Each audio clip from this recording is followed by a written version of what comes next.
My sister is 15 years older than me, and she spoils me too much. After 8 years of dating, she was cheated on. She became a saint after enlightenment in a bar. The brainless ex is just a passing cloud, and the red card wife is the destiny. When I was young, I didn't know how good my sister was. I mistakenly regarded youth as a treasure. Beiwang, after 8 years of dating, are you willing to leave me? I am willing. If you must ask me why. I'm sorry, my wife is prettier than you, has a better figure than you, is richer than you, and is more sensible than you. She crushes you in all aspects. Why should I choose you again? Chapter 1, Need More Money. In Longju, at the Qingbei matchmaking corner. Did you forget to take your medicine before you left home? A young woman in her 20s furrowed her brow as she scolded the handsome young man in front of her. You earn 5,000 a month and you're looking for a girlfriend who earns 10,000 a month. Facing her accusations, the handsome young man smiled playfully. Do you think that someone who earns 10,000 a month isn't worthy of me? How thick-skinned can you be? The girl was so angry her face turned red. The commotion quickly attracted a crowd of onlookers, all of them focused on the small blackboard in front of the young man. Chen Beiwang, 25 years old, a college graduate, earning 5,000 a month, but only accepts a matchmaking partner who earns 10,000 or more. He is willing to marry into the woman's family as a live-in son-in-law, but expects a dowry of 300,000, and for the children to take the woman's surname. If there are no children, even better. He is healthy, disease-free, can manage both the kitchen and the boardroom, and is ready to be a new groom. Upon seeing the contents on the blackboard, several other girls immediately joined in criticizing him. A man asking for a dowry. 300,000. Since when is that not shameless? Chen Beiwang remained unfazed, pointing at the small blackboard in front of him. Look carefully, young lady, I'm marrying into the woman's family, so why shouldn't I ask for a dowry? Dowries are given by the man to the woman, okay? There has never been a man asking for a dowry like this. It's fine, from today onwards, I'm doing it my way, he replied coolly. The girls continued to fire questions at him. You earn only 5,000 a month. How can you ask for a partner who earns 10,000? Don't you think that's selfish? Why can you girls look for a partner earning 30,000 with just 3,000 a month, but I can't look for someone who earns 10,000 with my 5,000? Chen Beiwang retorted smoothly. The girls grew even more upset. I earn 10,000 a month. I earn more than you. Why should I date you? Then why would a man with a higher salary date someone like you with a low income? Chen Beiwang responded with a knockout line. One sentence left the girls speechless, as they glared at him with flushed faces. We women ask for a dowry because we leave our parents to marry into the man's family, and bear children for them. We make a big sacrifice, okay. Chen Beiwang was even more energized by this comment. Right, so when I marry into the woman's family and leave my parents, doesn't that count as a sacrifice? But the woman is the one who has to give birth. And who is going to make the baby without a man? Chen Beiwang shot back, pointing at the small blackboard again.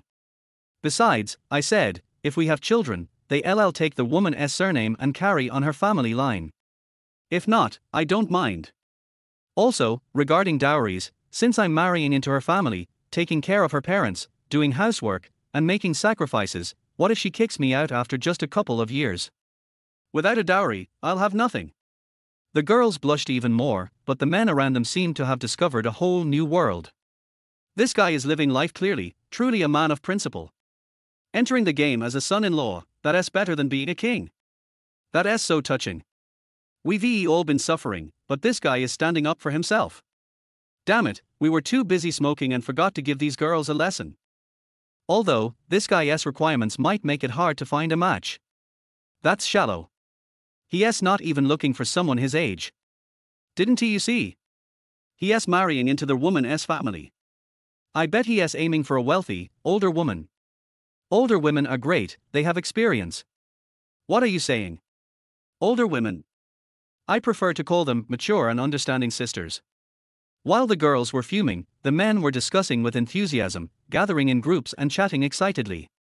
This was a free matchmaking event, and everyone could set their own criteria, so no one could stop anyone else. Was Chen Beiwang's matchmaking request serious? Of course not. He had just come out of a frustrating, green relationship. His girlfriend of 8 years, Laura, had run off with a 200-pound fat man, and he was wallowing in self-pity. Why?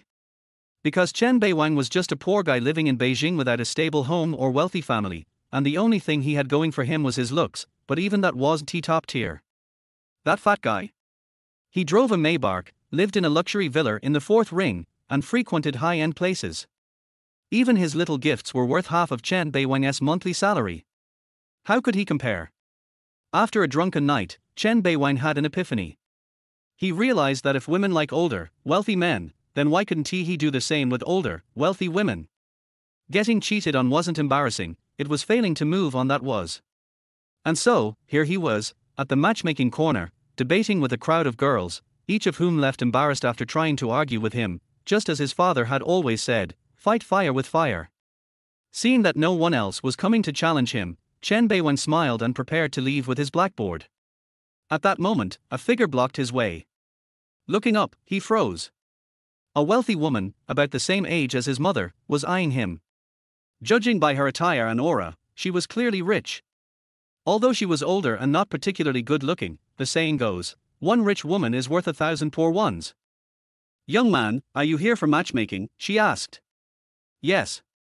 Auntie. Chen Beiwang stared at the woman with a strange expression, deliberately emphasizing the word auntie to remind her of their age difference. He definitely wasn't planning to find a girlfriend the same age as his mother. Can you do me a favor? Seeing the warm expression on her face, Chen Beiwang couldn't help but shudder. Auntie, I do artistic performances, not other things. This kid, talking nonsense. The middle-aged woman rolled her eyes and snapped back. I just need you to accompany my friend on a matchmaking date. I'll pay whatever you want. Acting? Chen Beiwang sighed in relief, then looked her up and down. She was the same age as his mom, so her friend must be nearly 50, right? Although it seemed a bit funny. Money doesn't fall from the sky. 1,000 yuan, I'll go with you right now. The woman smiled as soon as she saw him extend his finger. Deal. Inside a luxurious Bentley, Chen Beiwang sat stiffly, not daring to move. He had never been in such a lavish car before, and felt a bit out of place. Auntie, where are we going? We're going to a Western restaurant. My friend is having dinner with her young boyfriend. Young boyfriend. Chen Beiwang felt his rear end burn, almost hitting his head on the car roof. Auntie, are you kidding me? Your friend already has a boyfriend, and I'm still here for matchmaking. The middle-aged woman looked at him with a puzzled or perhaps embarrassed expression. I asked you to come to mess things up between them. Chen Beiwang stared in disbelief. This wasn't at all what he had expected. From acting on a matchmaking date to breaking up a couple, these were two completely different things. With a sigh, he turned to the woman. Auntie, this favor seems a bit tough. But if you really want me to do it, I'll do it. Then you'll need more money. Chapter 2, The Back View Killer. Adding money is fine. Upon hearing this, the middle-aged woman opened her purse and pulled out a stack of red bills. Without counting, she threw them directly into Chen Beiwang's arms. This has to be over 10,000, right? Chen Beiwang stood there, stunned, staring at the pile of cash in his arms. His mind went blank. Do wealthy people always act this generously? Is it enough? The woman's voice pulled Chen Beiwang back to reality, and he quickly nodded. Yes, it's enough. This amount was more than 2 months of his salary. With your generosity, I'll definitely make sure to ruin your friend's romance. It may have sounded crude, but the middle-aged woman nodded, her eyes filled with a smile. Auntie, I'm still curious, aren't you and she supposed to be best friends? Could it be one of those so-called frenemies? Frenemies? The woman was clearly caught off guard. At her age, she wasn't quite familiar with popular slang used by young people. I've known her since we were kids, over 40 years now. I can tell that the young man is after her money, but she is too deep in love to listen to others. So, I had no choice but to resort to this method. Chen Beiwang suddenly understood. There really are people who are willing to sell their souls and bodies for a better material life. He didn't look down on it, in fact, he admired it. If the situation were reversed, he certainly wouldn't have the guts to do such a thing. All right, leave it to me. I'll make sure it's done perfectly. Soon, the Bentley came to a slow stop. Inside the car, Chen Beiwang looked out the window and saw a high-end Western restaurant. Following the direction the rich lady pointed, he quickly locked onto a man and woman sitting by the window. Due to the angle, he could only see the woman's back, her white dress, black, straight long hair, giving her the air of a stunning beauty. However, Chen Beiwang knew that no matter how well this middle-aged lady kept herself, she couldn't compare to a young woman in her 20s. This woman was most likely a back-view killer. But the young man sitting opposite her was easy to spot. Not bad looking at all, with fair skin, a well-toned figure, and an expensive sense of style. However, his expression had a kind of sneaky, untrustworthy vibe that made Chen Beiwang uncomfortable. The woman was right. This guy's face lacked any sign of love, his focus was entirely on material gain. It's them. The middle-aged woman sighed and turned to Chen Beiwang. Young man, it's all up to you now. Chen Beiwang grinned. Watch me work my magic. Although he had failed in the romance department due to his lack of wealth, besides being poor, Chen Beiwang had a lot of redeeming qualities. In terms of looks, he was your classic northern Chinese boy, sunny, bright, with a smile that was sure to melt anyone's heart. Not that he would crush the young man sitting at the table, but at least he was 3 levels above him. In terms of physique, he stood tall at 185 centimeters 6 feet 1 inch and weighed 75 kilograms 165 pounds, with a lean and muscular build. He could look great in a suit and even better without one. He was witty, humorous, and charming. It was no surprise that he had once won the affection of his ex-girlfriend, who was a campus beauty. Now, after his enlightenment in the bar, he felt like this was child's play. At that moment, the middle-aged woman's old friend stood up to head to the bathroom. Chen Beiwang immediately saw his chance and got out of the car. He walked straight into the Western restaurant, and in the shocked gaze of the lady in the car, he confidently approached the couple's table. This sudden move left the young man speechless. The young man immediately furrowed his brows and, with a somewhat annoyed tone, asked, "Who are you?" "Me?" Chen Beiwang flashed a harmless smile. "Your competitor." The young man was taken aback. "What competitor?" "I like the woman sitting across from you. I'm here to take her away from you." Chen Beiwang's words were blunt and aggressive, and as soon as the young man heard them, his face turned black. "You're a bastard. She's my girlfriend, do you know that? They are just a couple, not married. We can still compete fairly," Chen Beiwang replied, continuing to pour oil on the fire with his usual reckless attitude. Bang! Hearing this, the young man couldn't hold back any longer. He slammed the table and was about to lash out, but at that moment, a gentle, slightly cold voice interrupted him. "Xiaoming, is this guy your friend?" Chen Beiwang turned toward the voice and froze in place. Walking towards him was the woman in the white dress and black hair, with a simple yet stunning makeup look and a tall, elegant figure.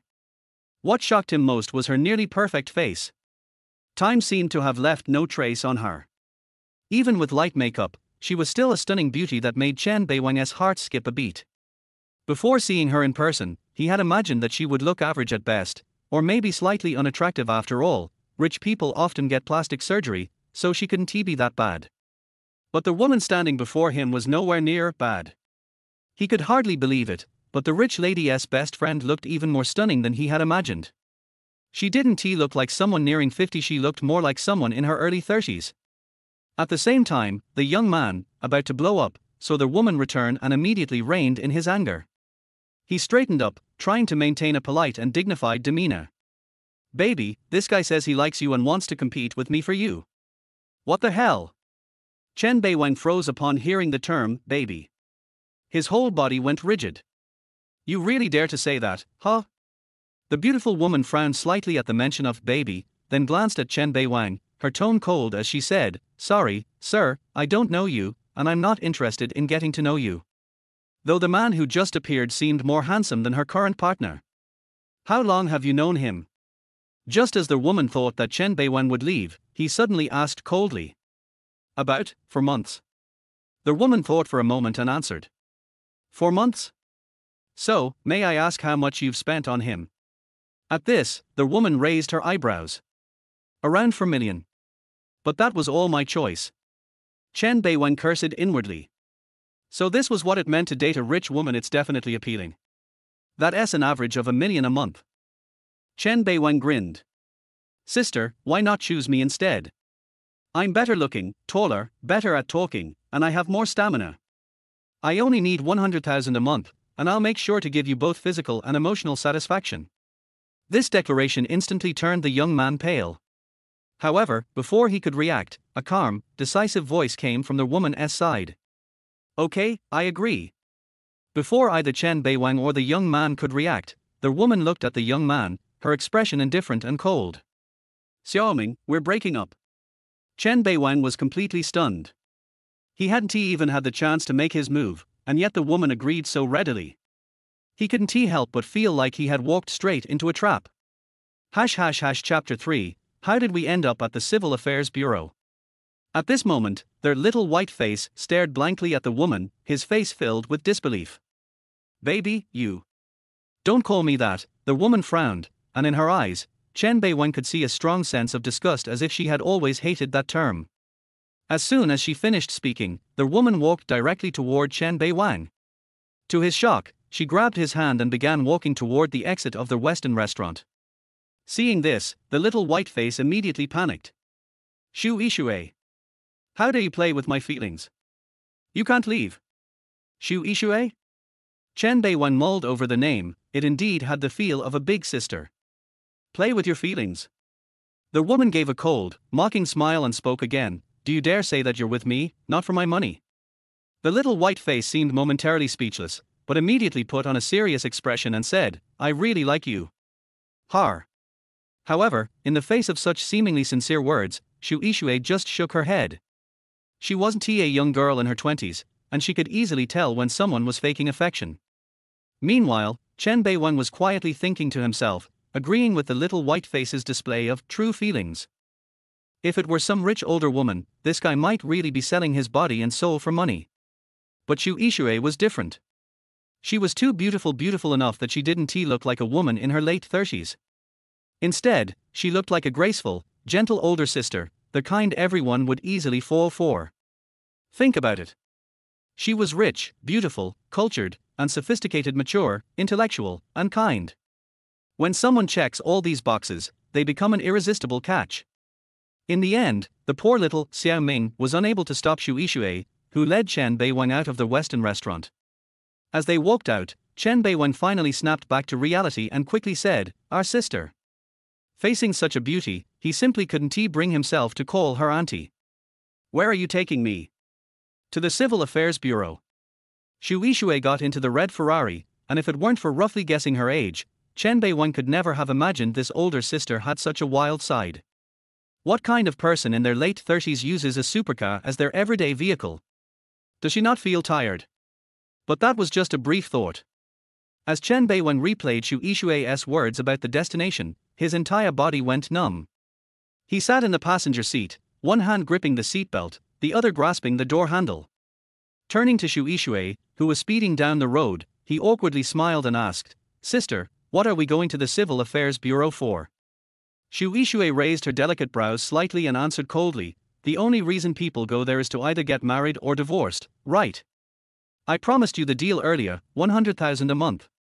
First, let us get the marriage certificate. Her words were decisive, with a hint of urgency, as if she was desperate to get married. Chen Beiwen was taken aback but remained calm, quietly analyzing the situation. If he really married this older sister, not only would he be getting 100,000 a month, but just considering her looks, figure, and aura, he seemed to have struck gold. Was it a win-win situation for him? Moreover, 100,000 a month. His current job, if he worked like a dog, he would barely make 60,000 a year. The difference was clear. As someone who had struggled and experienced poverty while living in Beijing, Chen Beiwen couldn't help but suppress his initial instinct to refuse, burying it deep inside without mentioning it. Before long, they arrived at the Civil Affairs Bureau. The red Ferrari was striking, and Shu Ishue's beauty only attracted more attention. The onlookers couldn't help but focus their gazes on Chen Beiwang. It was obvious to everyone that Shu Ishue was beautiful, but she was also much older than Chen Beiwang. Coupled with the expensive Ferrari. Wow, this guy really landed himself a rich woman. Among the crowd, some people sighed, while others were jealous. Although the process of getting married was a bit of a hassle, it didn't take too much time. When Chen Beiwang walked out of the Civil Affairs Bureau holding a red booklet, he was filled with mixed emotions. As he turned to look at his new wife, he felt a strange emotion stir within him. How had a poor guy who had just experienced being cheated on by his ex turned into a married man so quickly? Wait a minute. He suddenly realized, wasn't he this just a play? Wasn't he supposed to break up the couple? Why did he end up married? Moreover, she only spent a little over 10,000 yuan. What about the 300,000 yuan bride price for his own sham marriage? And that 10,000 yuan was still in that auntie's car. So, he had performed this whole act for nothing. Not only did he not get the money, but he ended up getting stuck in this situation. Thinking about it, Chen Beiwang's heart twisted in pain. Sis. Wife. Chen Beiwang looked at Xu Yixue, wanting to ask what exactly was going on, but when he opened his mouth, he couldn't bring himself to call her any of those names. Although she was old enough to be his aunt, she didn't have the typical signs of age. Calling her sister felt awkward now that they were married. As for wife or Mrs., they had just gotten the certificate, so he couldn't quite bring himself to adopt that identity.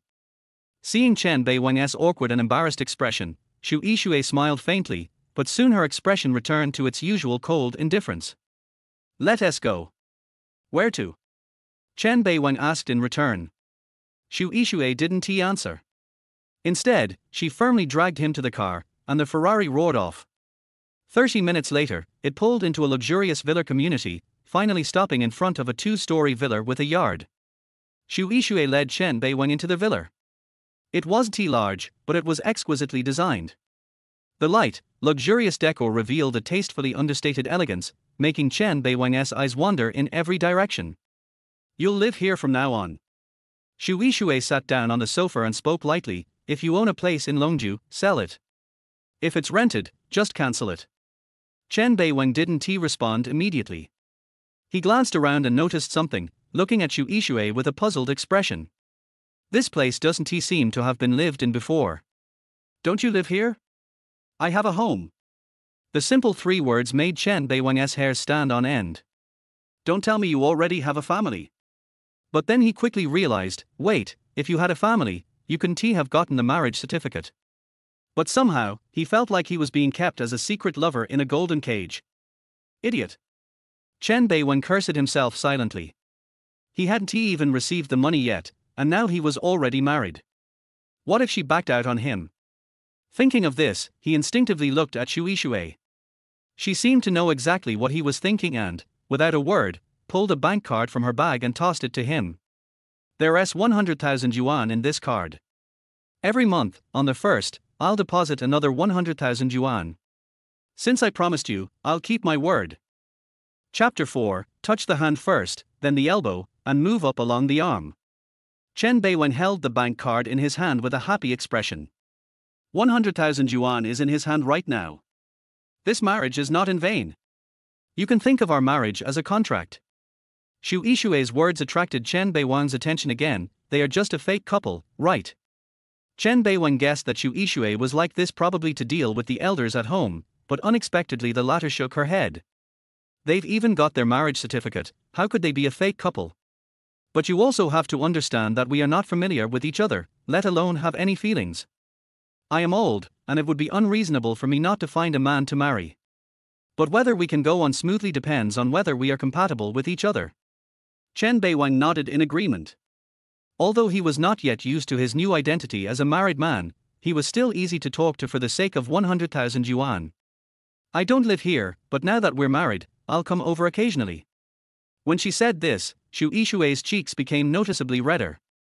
Chen Beiwang just laughed dryly when he saw this, feeling an awkward feeling in his heart as if he wanted to be impulsive but didn't want to. Impulsive, because she is so beautiful. I don't want to be impulsive because of the age gap. The marriage certificate can indicate Xu Yixue's date of birth. She is exactly 40 years old this year, and 15 years older than Chen Beiwang. Although I'm not approaching 50, I'm also over 40, right? Soon, Chen Beiwang remembered something and asked, by the way, if you are in such a hurry to get married, why don't you marry that pretty boy?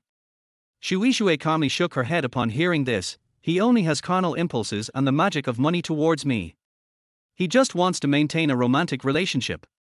Chen Beiwang suddenly realized, and his feelings towards the pretty boy dropped several levels. To put it bluntly, I play with your body and spend your money, but I won't marry you. After we break up, I will get all the benefits and I will definitely not lose a cent. That boy is quite smart. Chen Beiwang shook his head and laughed. The pretty boy looked younger than himself, probably only about 21 or 22 years old, yet he had such good luck and independent ideas. I am lucky to have met a rich and beautiful woman like Xu Yixue. His opinion is that he completely shows the attitude of an egoist. Thanks for reminding me. At this time, Xu Yixue suddenly said, it's far less cost-effective to not get married with more than 1 million a month than to get married with 100,000 a month.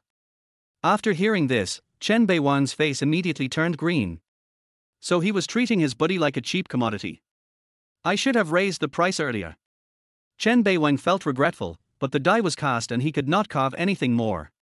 Let's see if we can earn more in return for our hard work in our future marriage. The two chatted for a while to get a general understanding of each other, and then Xu Yixue stood up and prepared to leave. Chen Beiwang, adhering to the principle of being a good husband, accompanied her to the gate of the courtyard. By the way, you take the car keys. Xu Yixue, who was about to leave, stopped, took out a pair of car keys from her bag and handed them to Chen Beiwang. The latter looked at Yamar and was stunned. Aston Martin. My seventh uncle. This is a far suburb, some distance from the city, and it's convenient for you to drive back and forth.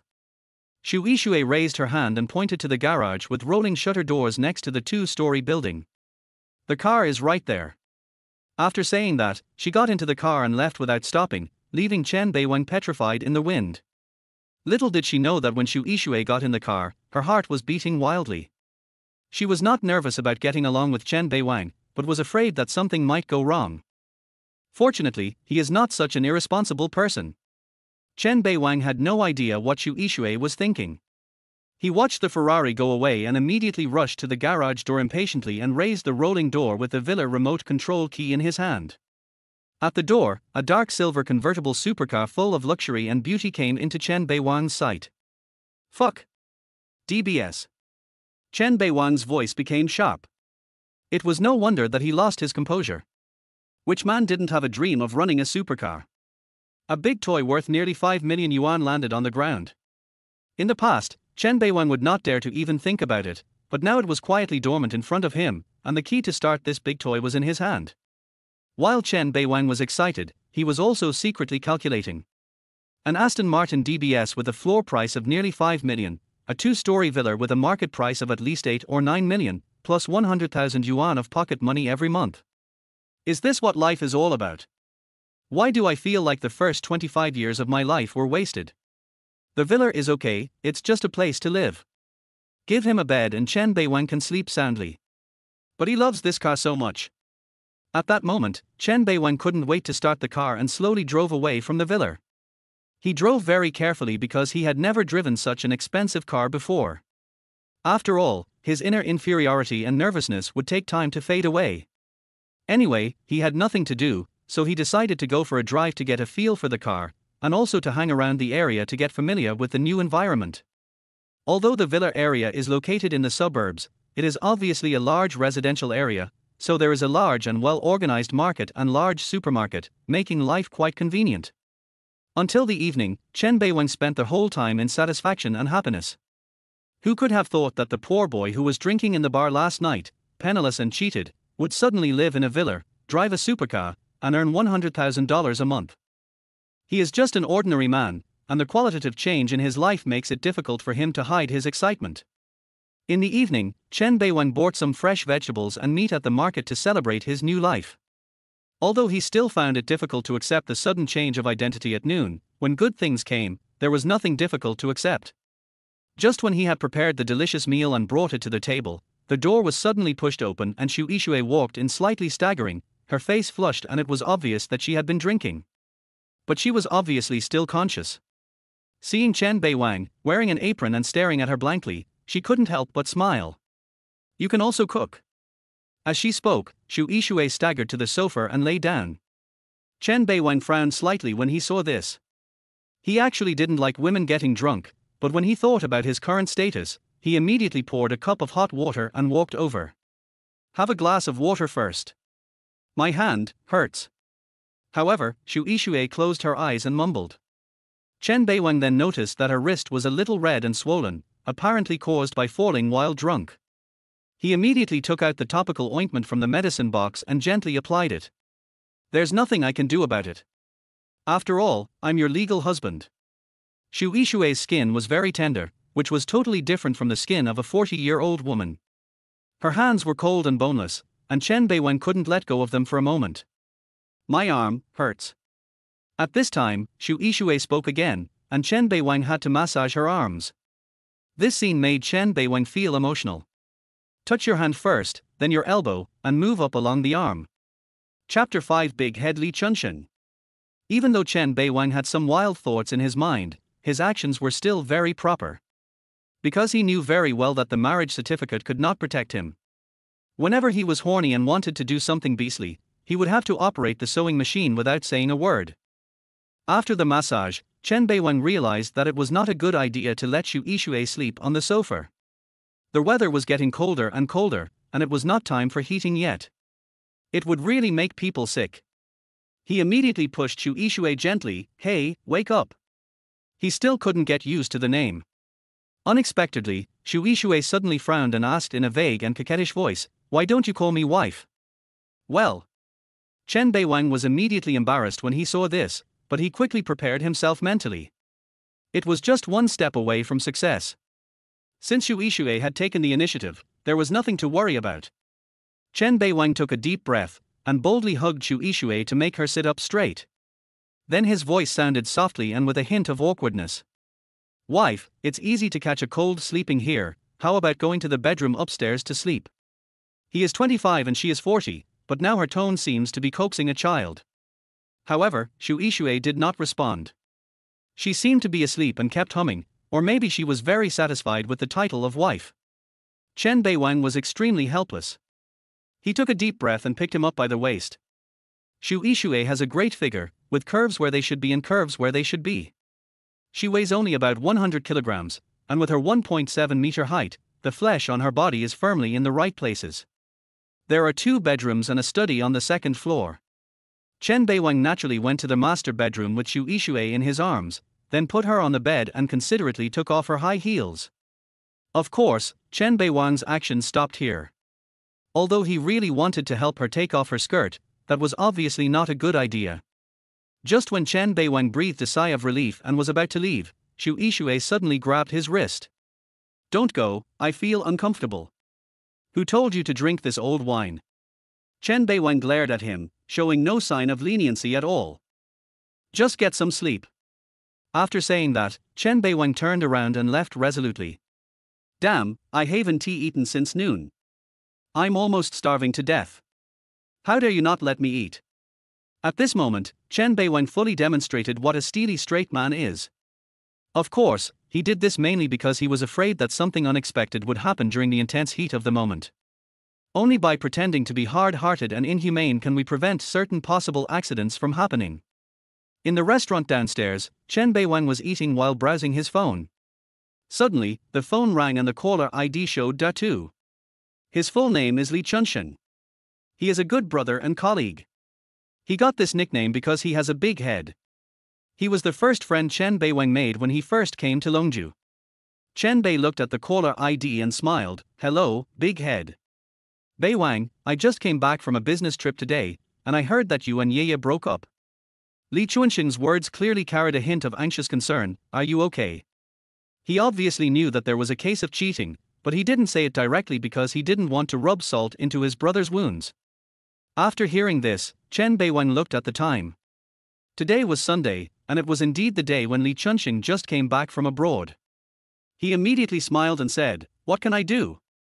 Let's break up if we want to." Li Chunshen asked directly, "Where are you now?" "The rental house.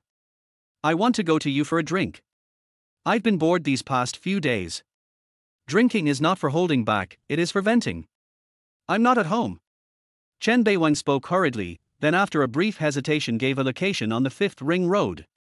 He didn't want his good brother to know so soon that he was being kept by a 40-year-old rich and beautiful woman. So he made an appointment directly at an old pub that the 2 brothers often went to, then quickly ate a few bites of food and prepared to go out. Just as he was about to go out, he remembered the drunk Shu Ishue upstairs. After thinking for a while, he took out a pen and paper and wrote a note and put it on the dining table. The reason why such a primitive method was used was simply because the two had not yet exchanged contact information. Well, it's normal for newlyweds to have some surprises. In order not to let Dartu wait too long, Chen Beiwang drove the Aston Martin DBS and rushed out quickly with the roar of a beast. Near the Fifth Ring Road, Chen Beiwang found a parking lot and parked his car, attracting the attention of passers-by. Then people saw that this handsome, rich second generation actually waved and got into a taxi and drove away. What kind of hobby is this? Playing the pig to eat the tiger? Why not drive your supercar and take a taxi? The tavern was Chen Beiwang's destination. After paying the fare and getting off the car, he looked around and immediately saw Li Chunxing squatting on the side of the road. The guy was dressed in a neat suit and holding a briefcase.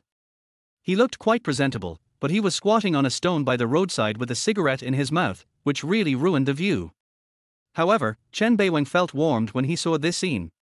He came to drink with Li Chunxing without even changing his clothes. It was obvious that Li Chunxing really valued his friend. Big head! Chen Beiwang shouted, and Li Chunxing, who was smoking, was stunned for a moment.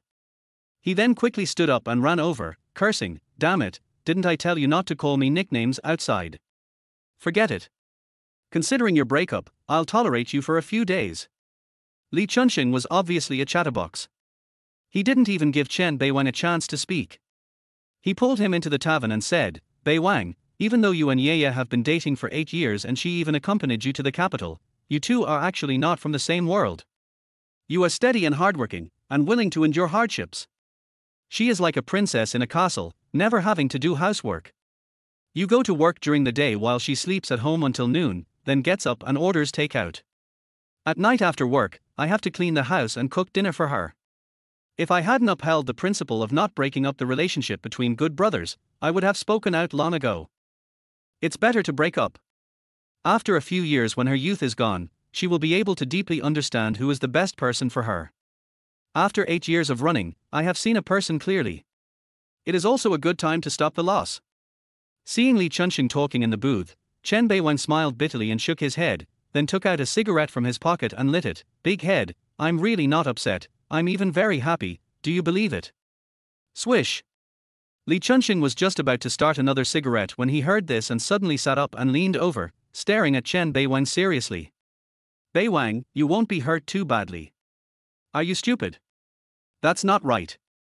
With your character, even though this is a big blow, it won't cause you to completely collapse, right?" Seeing Li Chunxing's eyes full of worry and anxiety, Chen Beiwang felt warm in his heart, and then laughed. "I'm serious. Can't someone as smart as me see that Lin Royue and I are not suitable? I saw it a long time ago, but I just found an opportunity to break up now." Chapter 6, Workplace Villain. "You idiot, you are just bragging." Li Chunxing obviously didn't believe what Chen Beiwang said and thought he was just pretending to be strong. If it were something else, maybe Li Chunxing would believe it, but this is an 8-year relationship. How many 8 years are there in a lifetime? From the time we were together in college until graduation, and then to Beijing, we have been through so many ups and downs. It would be a lie to say that it is not painful to have no feelings, unless you are not a human being. At this point, love is no longer the impulse and passion of the honeymoon period, but is full of adaptation to each other's support and joy. Anyway, if this kind of thing happened to Li Chunxing, he was sure that he would never be able to get over it. Chen Beiwang was too lazy to make any excuses. This was his nature. He would never argue about things that had no impact on him or were already a foregone conclusion. His predecessor has become a thing of the past in his eyes. Do you really think that your buddy's enlightenment that night at the bar was in vain? How was the business trip? Seeing that Chen Beiwang changed the subject, Li Chunxing tactfully did not ask any more questions. Since they were good brothers, he still had to take his face and emotions into consideration. Not bad. What's wrong with traveling at public expense? Now I have a headache when I think about going to work tomorrow. Li Chunxing shook his head helplessly. He and Chen Beiwang worked in a trading company with many main businesses, ranging from food, clothing, daily necessities to industry. The company was not small in scale, so business trips were often sent abroad. Today happens to be Sunday, so Chen Beiwang has time to go to the blind date corner and debate with the crowd. But I do have to go to work tomorrow. At this moment, Li Chunxing suddenly thought of something and looked at Chen Beiwang and reminded him, Beiwang, I learned about your breakup from our employee group. I guess everyone in the company should know about it. Go to the company tomorrow, you. It was obvious that Li Chunxing was afraid that his good brother would be talked about by others. However, Chen Beiwang smiled casually, people have mouths on their bodies. Even if they don't say anything to your face, there will definitely be gossip behind your back. You can't let rumors kill you, right? Anyway, I can take it easy.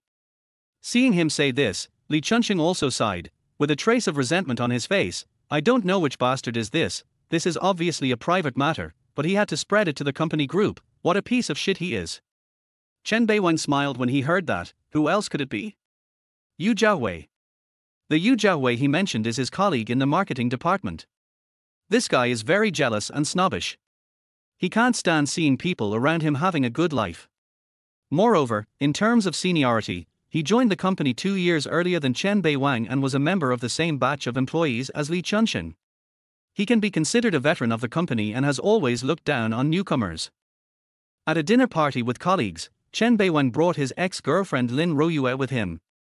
As a result, Yu Jiaowei was struck by her beauty from the moment he saw Lin Royue. Putting aside her character, Lin Royue is indeed a great beauty, otherwise she would not have been able to hold the title of school belle in college. She has regular and beautiful facial features, fair skin, beautiful face and long legs. Anyone who sees her would be stunned for a few seconds.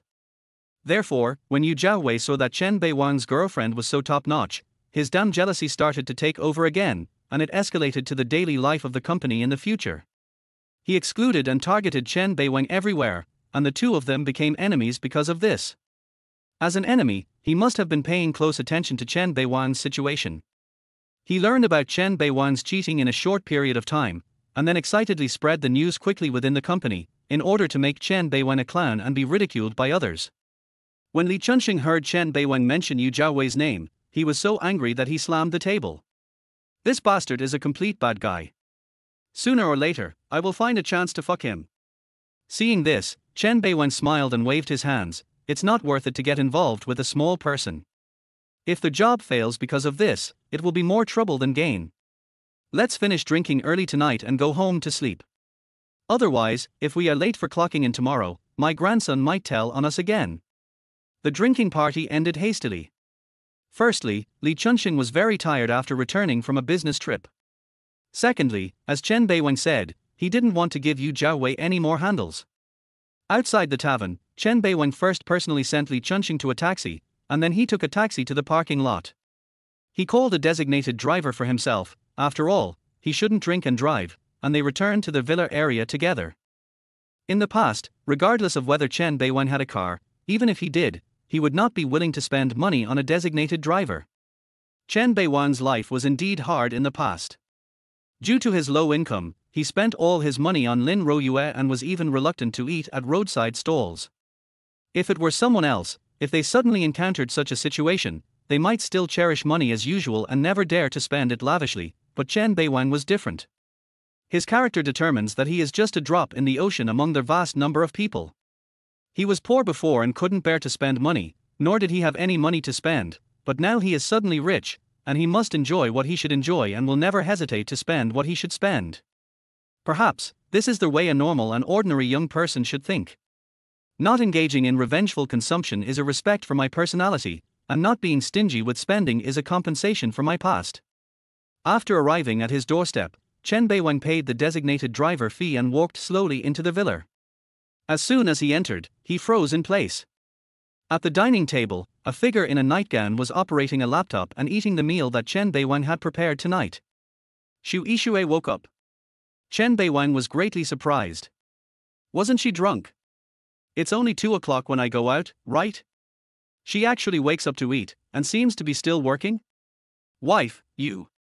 Because Chen Beiwang had called her his wife before and was in shock this time, he called her his wife without thinking. As a result, Xu Yixue's eyebrows immediately frowned the next second. She turned her head slightly and looked at Chen Beiwang. What did you call me? Wife. Oh. Chen Beiwang couldn't help but feel a little embarrassed, but what kind of person was he? He immediately said seriously, we've already got the marriage certificate, and it's not against the law for me to call you my wife. Besides, when you just came back drunk, you were the one who asked me to call you my wife. Nonsense. Shu Ishue's emotions were obviously very stable. Although she felt that it was impossible for her to be like that, she did not act very surprised. Instead, she continued to deal with things on the computer and did not even look at Chenbei again. Seeing that Shu Ishue didn't believe it, Chenbei shrugged indifferently and walked over to sit opposite her. He had just been drinking in the tavern and hadn't eaten anything, so he wanted to stuff some food into his stomach to avoid damaging his stomach. But after taking a bite, he frowned, cold. You don't have any hot dishes. Shu Ishue shook her head. I'm busy with official business. I'll eat it cold. No, I like hot food. Chapter 7, Seeing Through the Plot. After saying that, Chen Beiwang stood up, picked up the plate and walked towards the kitchen. He also put down the chopsticks in Shu Ishue's hand, not giving her the chance to continue picking up food.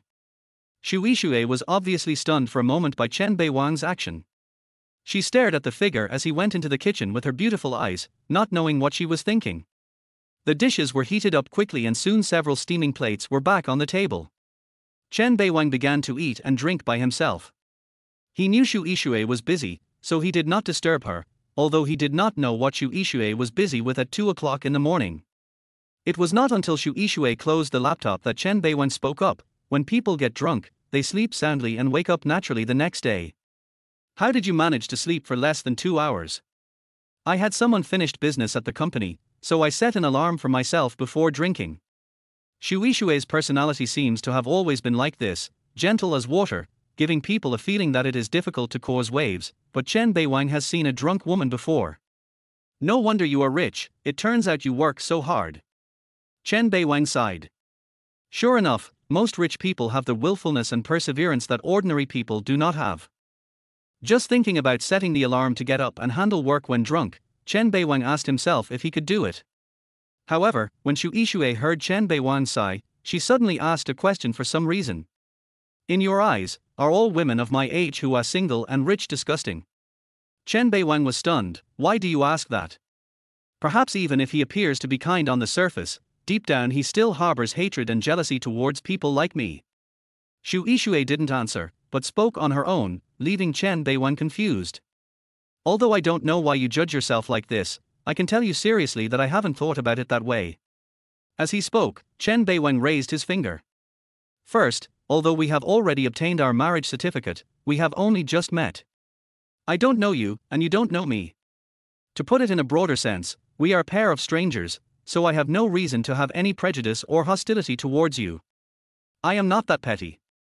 Second, you are older than me, have more experience than me, and have more money than me. It is not my turn to reason with you, but I still have to say that self-confidence is given by oneself. Others, not even parents, cannot give it to you.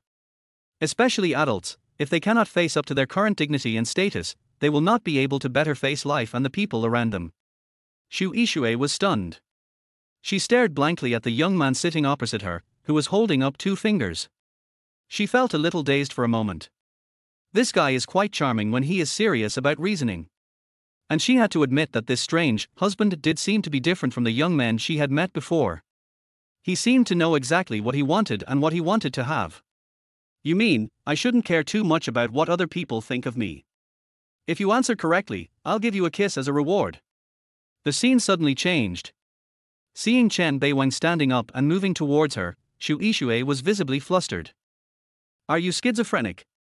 He was talking about the philosophy of life seriously 1 second, and came over to ask for a kiss the next. Come on, is it so casual? Chen Beiwang was stunned when he saw this. He saw panic and shyness on Shu Ishue's face. That doesn't make sense.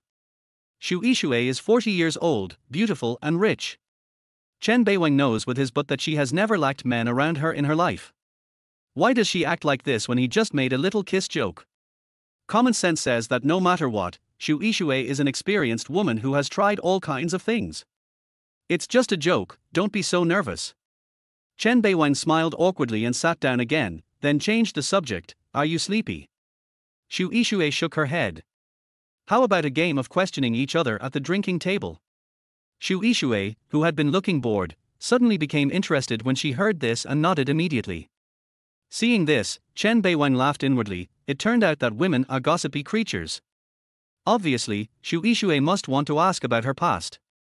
Of course, Chen Beiwang meant exactly that. Ladies first, especially your own wife, you ask first. Chen Beiwang picked up the wine glass and drank the wine in the glass as long as he didn't want to answer the question asked by the other party. Hearing the ambiguity in Chen Beiwang's words, Xu Yixue rolled her eyes at him, then thought for a moment and spoke slowly. Look at your face. I guess you've had a lot of girlfriends, right? Chen Beiwang smiled, shook his head and put down his wine glass. There was no need to avoid such a question. I was dating someone for 8 years, and we just broke up a few days ago, so I went to the blind date corner and met your old best friend, and then I was led to the Western restaurant and met you. Chen Beiwang told Xu Yixue the whole story in one go. It was obvious that her brain was at a standstill and she didn't know how to respond for a moment. Just broke up? Aren't you sad? After just a moment, Xu Yixue asked the next question. Chen Beiwang smiled and pointed at the wine glass in front of her. Wife, you broke the rules, tilde. Hearing the other party calling her wife all the time, Xu Yixue felt speechless, yet inexplicably felt a touch of sweetness. She also knew that she had broken the rule of one person per question, so she immediately drank the wine in her glass and looked at Chen Beiwang. Can you answer now? I was cheated on. Do you think I am sad or not? Kindness? Xu Yixue's beautiful eyes widened instantly, as if she had discovered some explosive news. Without waiting for Chen Beiwang to stop her, she simply poured herself another glass of wine and drank it all. I broke the rules again. How did you get cheated on? I am so. Chen Beiwang knew that he had underestimated women's gossiping nature, but he did not expect that Xu Yixue, a 40-year-old woman who was a strong woman, would be so gossipy. At that moment, Chen Beiwang told the story of how he and Lin Royue had been in love and known each other for 8 years, had a smooth long-term relationship, and then were poached by a rich fat man. There was no rhetoric or pity-mongering, it was all real experience. Because Chen Beiwang didn't think there was anything difficult to talk about. Smart people would dare to face their past failures. Xu Yixue listened to the whole thing carefully, then sighed with emotion. I didn't expect you to be so miserable. She was not trying to please him, but she really felt sorry for Chen Beiwang. 8 years? He is only 25 years old. His life as an adult was all accompanied by that woman, yet such a shameless thing as an affair happened to him. Now he can still face it with a smile, which is already incredible enough. Honey, is it my turn to ask? Chen Beiwang grinned, as if he didn't care about Xu Yixue's sympathy. He paused and then spoke word by word. Wife, you and your bestie plan to ask me to go to the Western restaurant to break up you and your pretty boy, right? After these words were spoken, Xu Yixue's pretty face finally changed color. Chapter 8. Is your young wife a virgin? She stared blankly at the young man in front of her with a smile on his face, and was a little confused for a moment. She didn't know where the problem lay, but her strange husband had hit the nail on the head. How did you know that? Her rhetorical question undoubtedly proved the truth of Chen Beiwang's guess. 2 things. Chen Beiwang still maintained a warm smile. I will explain your doubts first, and then you tell me why. First of all, at noon, I was tricked by your old bestie into going to a Western restaurant. She told me to find a way to make you break up, and in fact, I did that. You didn't even wait for me to continue my act. You agreed to my request outright and broke up with the pretty boy without hesitation. I felt something was wrong at the time, because you gave me a sense of satisfaction that I had achieved my goal, as if you were waiting for me to make some conditions so that you could save your way. Listening to Chen Beiwang's words, Xu Yixue smiled bitterly. I didn't expect that my anxiety exposed the floor. Then she blinked her beautiful eyes and asked curiously, what about the second point? The second point is just now. Chen Beiwang raised his hand and tapped the goblet in front of him, making a crisp sound. When I answered your question, I deliberately mentioned your old best friend and the Western restaurant as 2 characters and places. But think about it the other way around. You and I just met, so how did I know your best friend? And you didn't react at all when I mentioned the blind date corner. This proves that you knew me before today, or at least had a general understanding of me. At this point, Chen Beiwang deliberately made a look of regret. Wife, you have clearly investigated me and even knew that I was cheated on, but you just acted very surprised and sympathetic. It really makes me, as a husband, feel disappointed. Chen Beiwang's words completely shocked Xu Yixue. She opened her cherry lips slightly and looked at Chen Beiwang with her beautiful eyes. She didn't understand how she, an elite who was able to strategize in the workplace, could be defeated by this young man who was 15 years younger than her as soon as they met. Is he really that smart? Because of shock, Xu Yixue even ignored Chen Beiwang calling her wife. Okay, honey, I've cleared your confusion. Now can you tell me why you chose someone like me to be your contract husband? Chen Beiwang always had a smile on his face, just like his words, a little frivolous but full of composure, as if he had absolute control over the people and things around him. Why? Xu Yixue let out a long sigh, and the sound seemed to have lost all its strength at this moment. You are indeed their husband candidate that Romer and I carefully selected from their vast crowd of people. Good job. This first sentence gave Chen Beiwang a big surprise. A sea of people. Carefully selected? What a spy game. But you can rest assured that I have no ill will towards you, and I have never even thought of using you. I am serious about marriage. As if she was afraid that Chen Beiwang would get angry, Xu Yixue hurriedly opened her mouth to explain. The reason for the sifting through of the sand is to filter out some unqualified target candidates.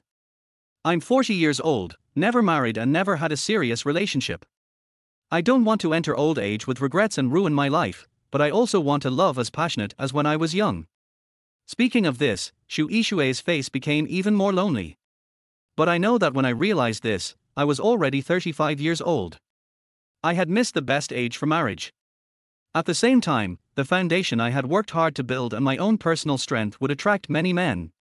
Some people covered my body, some people covered my money, but no one has ever loved me from the bottom of their heart. Xu Yixue's words made Chen Beiwang frown slightly. You said you've never had a serious relationship. What is that pretty boy? Don't tell me he's also an actor you and your bestie hired. He is not. Xu Yixue looked a little embarrassed. He is my chess piece to fill the emptiness in my life. Although it is impossible to have sex with him, at least he can eat with me, go shopping with me, and do things that couples should do with me. Wait a minute. Chen Beiwang grasped the key point sharply, raised his head and looked at Xu Yixue, his expression obviously showing a hint of surprise. You have known this pretty boy for 4 months and you haven't had sex with him. According to the rhythm of contemporary society, love between men and women is common sense, not to mention that women are like wolves at 30 and tigers at 40. Chen Beiwang really doesn't believe that a 40-year-old woman can withstand the happiness of pleasure. In his subconscious mind, someone like Xu Yixue, who has good looks, a good figure, and a wealthy family, the last thing she lacks is a tool in bed. It's not just Xiaoming. I didn't have sex with any of the boyfriends I dated before him. Another sentence from Xu Yixue completely ignited Chen Beiwang's pretended self-restraint. Wife, are you a virgin? Bang! As soon as he blurted out these words, a pair of chopsticks flew towards him. Fortunately, Chen Beiwang dodged in time, and then said angrily, slip of the tongue, slip of the tongue. However, he could tell from Xu Yixue's rather shy red face that his 40-year-old wife might actually be a virgin. Damn, she hasn't had sex in 40 years, no wonder Chen Beiwang always thinks she's weird. Her indifference like clear water and the way she looked for support in a daze after drinking made Chen Beiwang see a different taste. Xu Yixue was very ashamed and angry at this moment. She regretted it very much. If she had known that Chen Beiwang asked her if she was sleepy just now, she would have gone to sleep.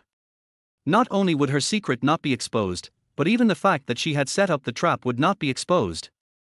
But somehow, she, who was always very vigilant, was not on guard when facing her young husband whom she had just known for less than half a day.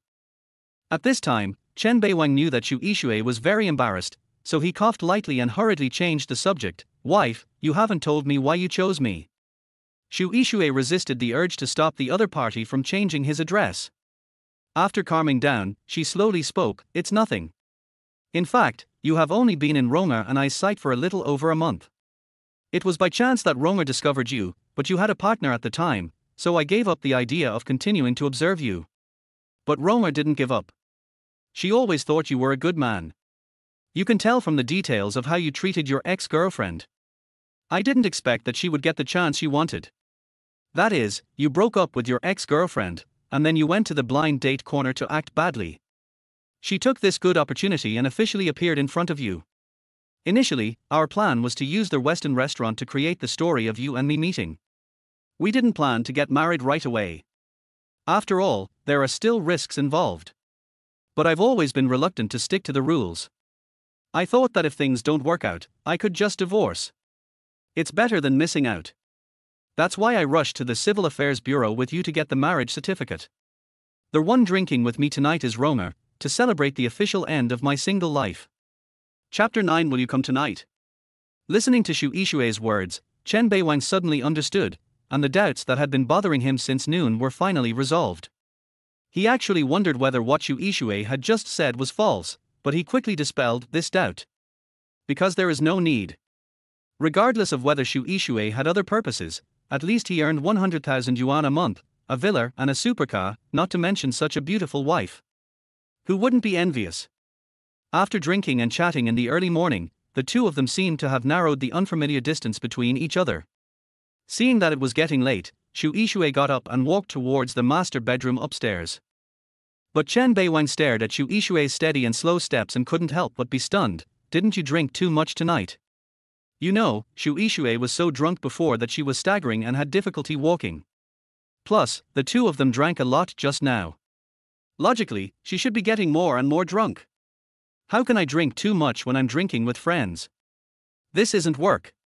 Shu Ishue didn't stop, but the sound reached Chen Beiwang's ears. The latter was stunned for a moment and then smiled bitterly. I guess I was testing myself by pretending to be drunk. Obviously, if Chen Beiwang had not held back the last line of defense in his heart and had done something inappropriate to Shu Ishue while she was drunk, this marriage would have come to an end tomorrow. Thinking of this, Chen Beiwang couldn't help but breathe a sigh of relief. Fortunately, he was not the kind of bastard who would take advantage of others in distress. But after a short while, Chen Beiwang became conflicted again. Shu Ishue went back to the master bedroom to sleep. What should I do? Should I go to the master bedroom or the second bedroom next door? I am your legitimate husband, so there should be nothing wrong with me sleeping in the same bed with you, right? But looking at the attitude of his wife, it seems that she has no intention of letting him into the house. Chen Beiwang did not think there was anything wrong with Shu Ishue's silent behavior. Although they were husband and wife, they were indeed too unfamiliar with each other, and it was normal for her to be wary of him. Chen Beiwang didn't have the nerve to knock on the door anymore and went to the second bedroom to wash up and sleep. The next morning, Chen Beiwang woke up painfully to the sound of the alarm clock.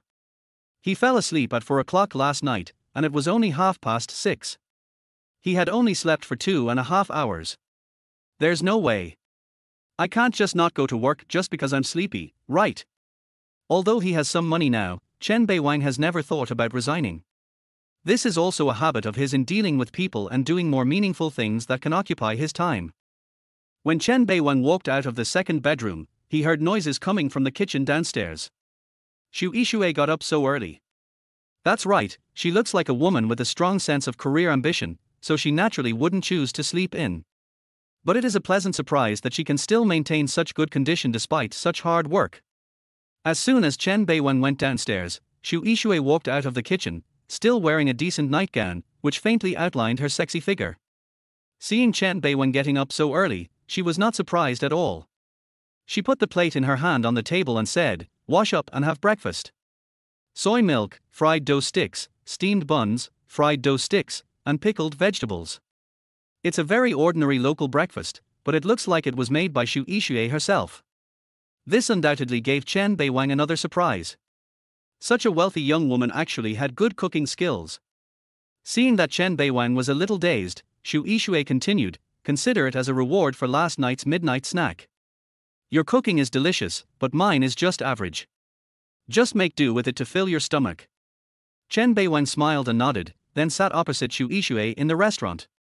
Then they began to eat seriously without communicating with each other. The breakfast tasted pretty good. How bad could it taste for a simple breakfast? And it was obvious that what Shu Ishue said before was self-deprecating. "Are you going to work later?"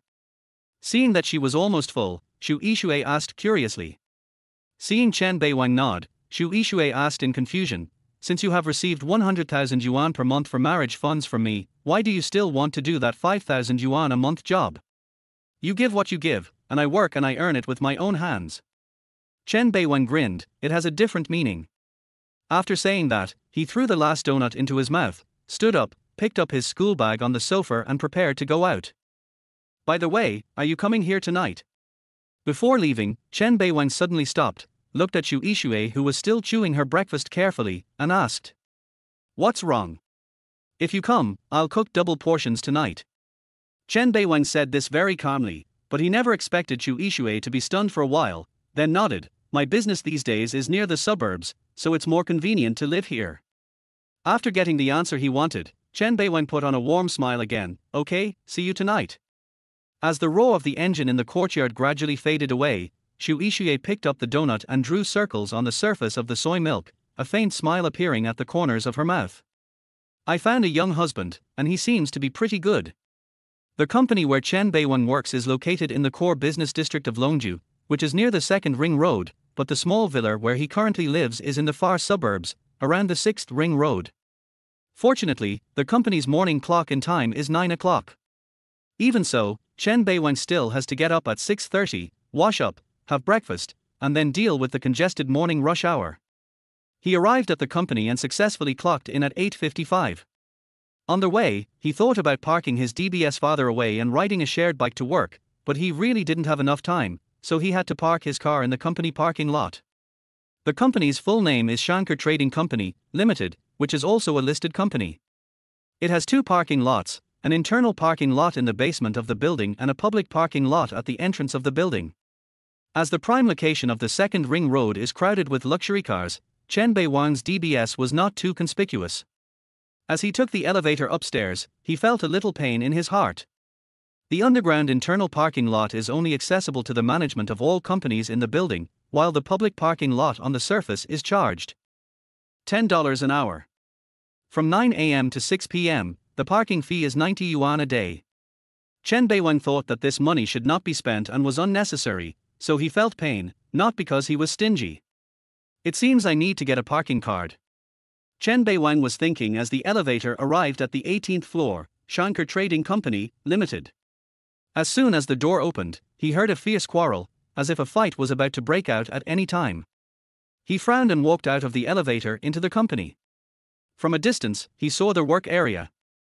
A large number of colleagues formed a circle, blocking the quarreling party in the circle.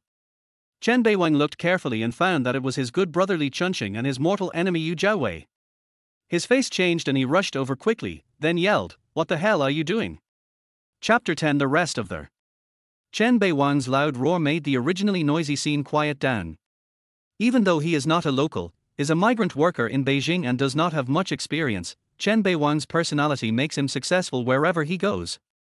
The same is true within the company. He is handsome and capable, and works quickly and efficiently. The only thing his colleagues can complain about him is that he is stingy. "I seldom go to parties or reunions. I only eat in the building cafeteria for lunch and go home after get off work without spending a penny." In fact, it's not that Chen Beiwang is stingy, it's that he really doesn't have any spare money for entertainment. It's only 5,000 yuan a month. When the business situation is good, he can earn 7,000 to 8,000 yuan from business trips and commissions. But the problem is that he has to support his ex-girlfriend Lin Royue. Lin Royue had no income at all and just played all day long. What's more, the two of them came from other places and rented an old and shabby apartment. Their food, clothing, and all expenses depended on the several thousand yuan salary every month. Chen Beiwang wanted to live a more comfortable life, but he really couldn't do it. Occasionally, when I went out drinking with Li Chunxing, he always paid the bill. So in the eyes of his colleagues, Chen Beiwang has only this one shortcoming worth mentioning. Apart from that, he is indeed quite cohesive and popular. And now, when colleagues saw the protagonist Chen Beiwang coming, everyone's expression couldn't help but be teasing and puzzled. "Beiwang, you came at the right time. This bastard deserves to be fucked." Chen Beiwang frowned and looked at the tall and thin man not far in front of him. He was about 1.9 meters tall, but as thin as a bamboo pole, and weighed at most 130 kilograms. His looks can only be described as mediocre, and his small, round eyes give off a traitor's vibe. He is Yu Jiawei, the number one enemy of Chen Beiwang and Li Chunxing's company. At this time, Yu Jiawei listened to Li Chunxing's scolding and was not intolerant at all. "Bullshit, Li Chunxing, you think I dare not fight with you, right? Grass." Li Chunxing has never been a good-tempered person. He tends to be violent. Just take the 3 years that Chen Beiwang has known him as an example. This guy has fought with others at least 10 times. Seeing Yu Jiawei still cursing, he rolled up his sleeves and was about to take action, but was hurriedly stopped by Chen Beiwang. Li Chunxing, like him, is also a model employee in the company and one of the most capable ones. The reason why he has not been promoted is because of his repeated fights. Chen Beiwang is very clear that no matter how strong your personal business ability is, the management's tolerance for an ordinary employee is limited. If Li Chunxing continued to act without caring about the consequences, the result would be dismissal without any compensation. The key point is that the quarrel between him and Yu Jiawei must be because of him, and Chen Beiwang didn't want to feel guilty. Big head, what's going on? Listening to Chen Beiwang's question, Li Chun panted heavily, pointed at Yu Jiawei, and said through gritted teeth, "Do you know what I saw when I came to the company just now? This bastard is on a video call with Lin Royue." As soon as these words came out, Chen Beiwang's whole body shook violently. He finally understood the meaning of the looks his colleagues had given him just now. But then he began to doubt again. Didn't Lin Royue leave with an old fat pig? How did she hook up with Yu Jiawei? Also, when did the two of them become WeChat friends? It's my freedom to make video calls with anyone, Li Datu, you are so nosy. Yu Jiawei was obviously not afraid at all and still maintained his arrogant attitude. Chen Beiwang and Ye have broken up. I can talk to people however I want. Fuck it. Li Chunxing's anger, which had just subsided a little, was ignited again. Is Ye also something you, a dog, can call me? Chen Beiwang helplessly held Li Chunxing tightly to prevent him from making mistakes. Big head, have you forgotten what we talked about last night? It's not worth it for you to sacrifice your future for this bastard. Li Chunxing was furious. Beiwang, what this grandson did is really inhumane. His anger was visible to the naked eye, and everyone could clearly see that he was speaking up for Chen Beiwang, who felt a warm feeling in his heart. However, Chen Beiwang still remained rational. He gained enlightenment in the bar and had long let go of the past. Listen to me, don't be impulsive. After calming down Li Chunxing's anger, Chen Beiwang turned his head and looked at Yu Jiawei, who had a sarcastic look on his face. Why are you being so arrogant? Chen Beiwang's sudden question stunned Yu Jiawei, and even the other colleagues were confused. What's the meaning? Yu Jiawei, do you think Lin Royue would like you? Chen Beiwang said this with a smile on his face, but it was as if a machete had stabbed into his body, and his expression suddenly became gloomy. You tried to exclude me and laugh at me through this, but you never thought that the person you are so happy to get now is the one I left behind. Chen Beiwang has always had a poisonous tongue, and he continued to rub salt into the wound. No, you can't get it. You don't even have the qualifications to be my junior. Yu Jiawei's expression suddenly turned extremely ugly. Because Chen Beiwang was right, he really couldn't get Lin Royue, and the latter suddenly contacted him just because Lin Royue wanted to trouble him for something. As for the video call just now, Yu Jiawei did it on purpose to provoke Chen Beiwang and Li Chunxing. But he never expected that the stimulation failed, and he was killed by Chen Beiwang with just a few words. As soon as he said this, all his colleagues looked at him as if they had understood, their eyes full of derision and ridicule. Yeah, you just snatched someone else's leftovers and you're still being so smug about it. What's more, I haven't even gotten it yet. I'm going to kill you. Yu Jiawei lost his mind due to being stared at by countless people, and he picked up the work chair and was about to take action. What are you doing? Seeing this, Chen Beiwang shouted again, Yu Jiawei, can't you help yourself and want to take action? Okay, come and fight. Let's see if you will be fired by the company, let's see if you will be arrested, let's see if you will compensate me. The three questions were like a fatal blow, completely extinguishing Yu Jiawei's anger. He has been a veteran in the company for so many years, so he is naturally not a fool who acts impulsively. Chen Beiwang's words awakened his rationality, and he knew what the consequences would be if he took the initiative. After all, he is not an employee with outstanding abilities like Li Chunxing. He is mediocre, and if he had not made no mistakes and given the company the opportunity to fire him, he would have been fired long ago. This is also the reason why Chen Beiwang dared to provoke him. He wanted to let this grandson understand that no matter what you do, you must have confidence, instead of relying on some despicable behavior to earn glory. In the end, this farce came to an end with the intervention of management. There was no punishment or anything like that because a company of this size would not pay too much attention to such grassroots employees. But starting today, in addition to the rumor that Chen Beiwang was cheated on, there is another hot topic in the company. Yu Jiawei is not even qualified to be the scapegoat. Chapter 11, Working with Your Ex. Of course, as this incident continued to ferment, Yu Jiaowei's hatred towards Chen Beiwang obviously rose to a higher level. For the whole morning, the look in his eyes when he looked at Chen Beiwang not far away was filled with overwhelming hatred. The way this grandson looks at you, it's as if you killed his mother. At noon in the cafeteria of the building, while the two of them were getting their food, Li Chunxing spoke with a smile. He was no longer angry at all at this moment. Because what Chen Beiwang said was so damning. Sure enough, when people think about problems in a different way, they will find different shining points. Otherwise, this kid is really a magical species. Li Chunxing continued to sigh. In the 3 years since you came to the company, you have fought against him so many times, both openly and secretly, but this guy has never defeated you once, but he just wants to go against you. If he applies this attitude to work, maybe he can do as well as the two of us. Chen Beiwang couldn't help but shake his head and laugh when he heard this. I never even looked at him straight in the eye, and I don't take him seriously at all. I'm just curious about why Lin Royue is looking for him. In Chen Beiwang's opinion, Lin Royue and Yu Jiaowei have nothing in common, and there is no reason for them to be together for no reason. I asked about this morning. Li Chunxing came over and spoke in a low voice. Isn't Yu Jiaowei's cousin from our HR department? It seems that Lin Royue is looking for Yu Jiaowei, and wants him to work in our company. This news really surprised Chen Beiwang, because he had known Lin Royue for so many years, and the latter was not a person who liked to go to work at all. The two had quarreled about this many times, but the ending was always the same, and Chen Beiwang always bowed his head and gave in. Even though they came to Longju 3 years ago, the two of them have been having a very difficult time during this period. Lin Royue didn't even say she wanted to go to work, so why did she suddenly do such a thing? But Chen Beiwang lost interest after a brief surprise. What Lin Royue wanted to do had nothing to do with him. If she can really come to work at Shankar Trading Company, Limited, then she will come. Chen Beiwang didn't think it was shameful to work in the same company as his ex-girlfriend. You live your life and I do mine, and we keep to ourselves. Chen Beiwang's current attitude towards Lin Royue is no like, no love, no revenge, no hatred. How does the saying go? The most familiar stranger.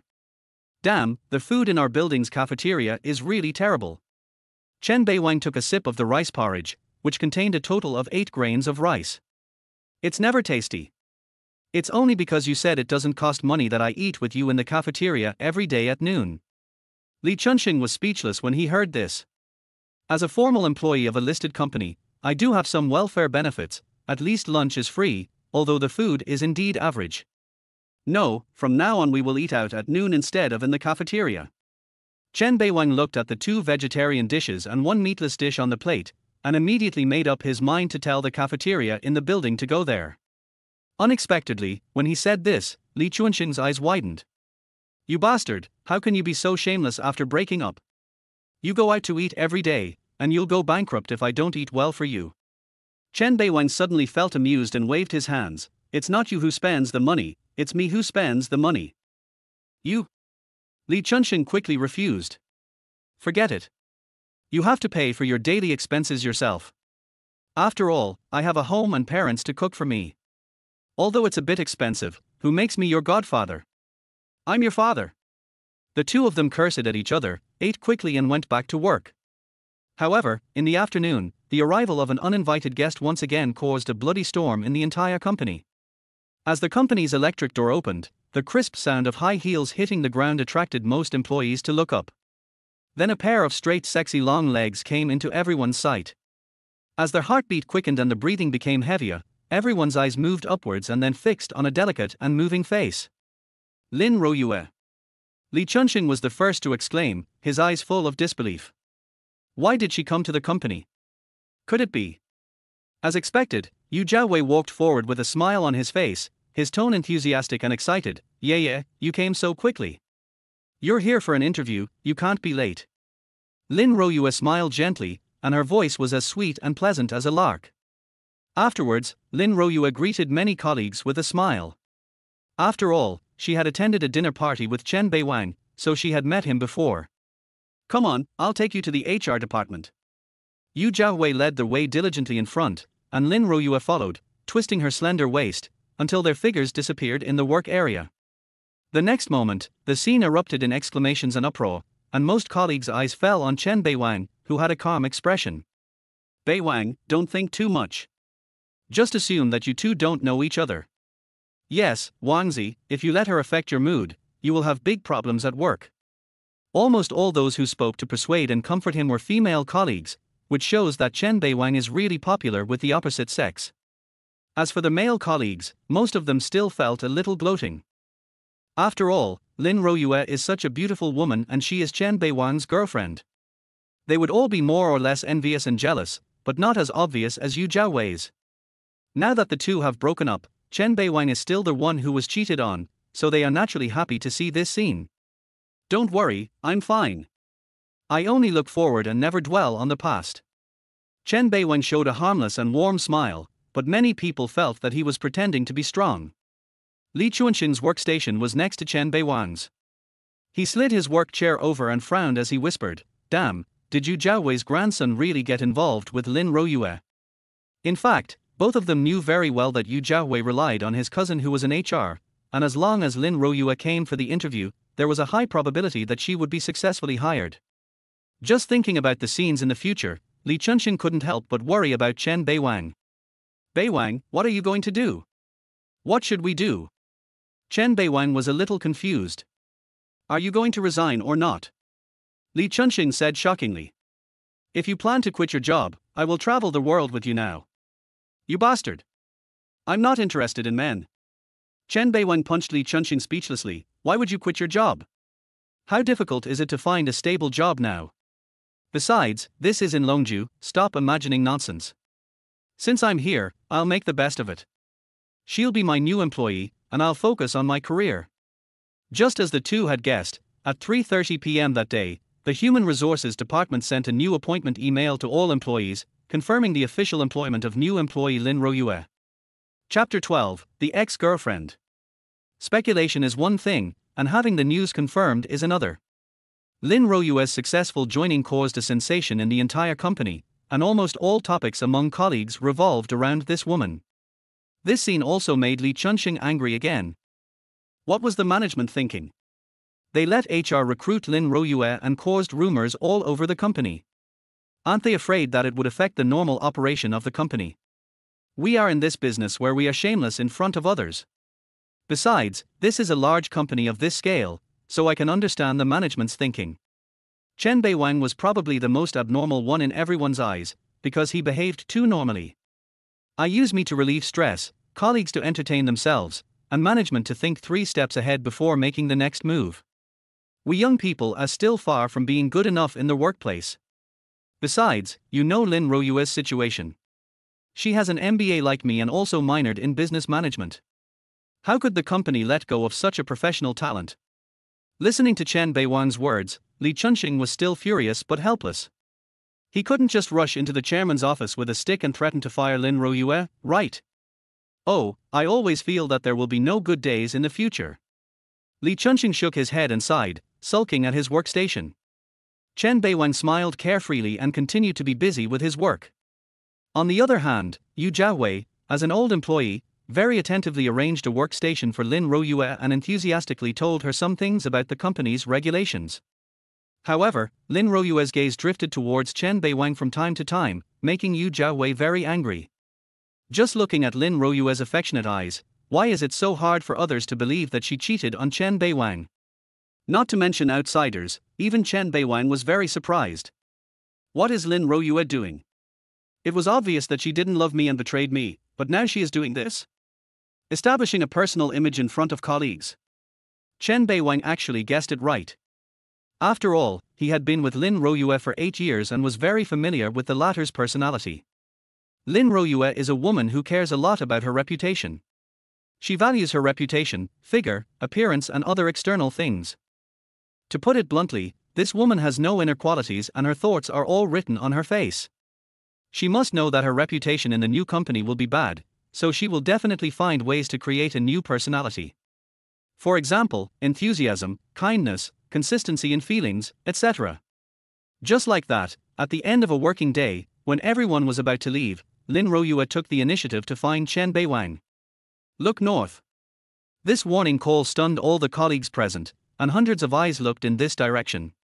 Chen Beiwang suddenly felt a headache.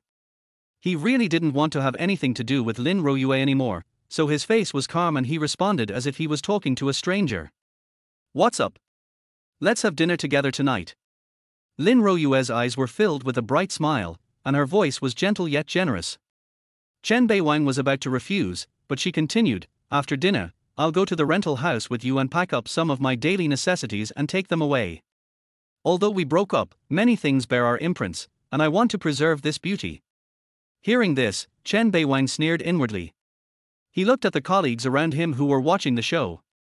From their expressions, Chen Beiwang could tell that everyone might gradually begin to question the fact that Lin Royue had cheated on them. Unless the person involved is like this, anyone who hears Lin Royue say such words will subconsciously regard Chen Beiwang as a heartless man. But unfortunately, Chen Beiwang knew Lin Royue too well, and he would not give her the slightest chance to bully him. "You don't have to eat. As for your things, I will pack them up. Just give me an address and I will mail them to you." Seeing Chen Beiwang being so heartless, Lin Royue was obviously stunned.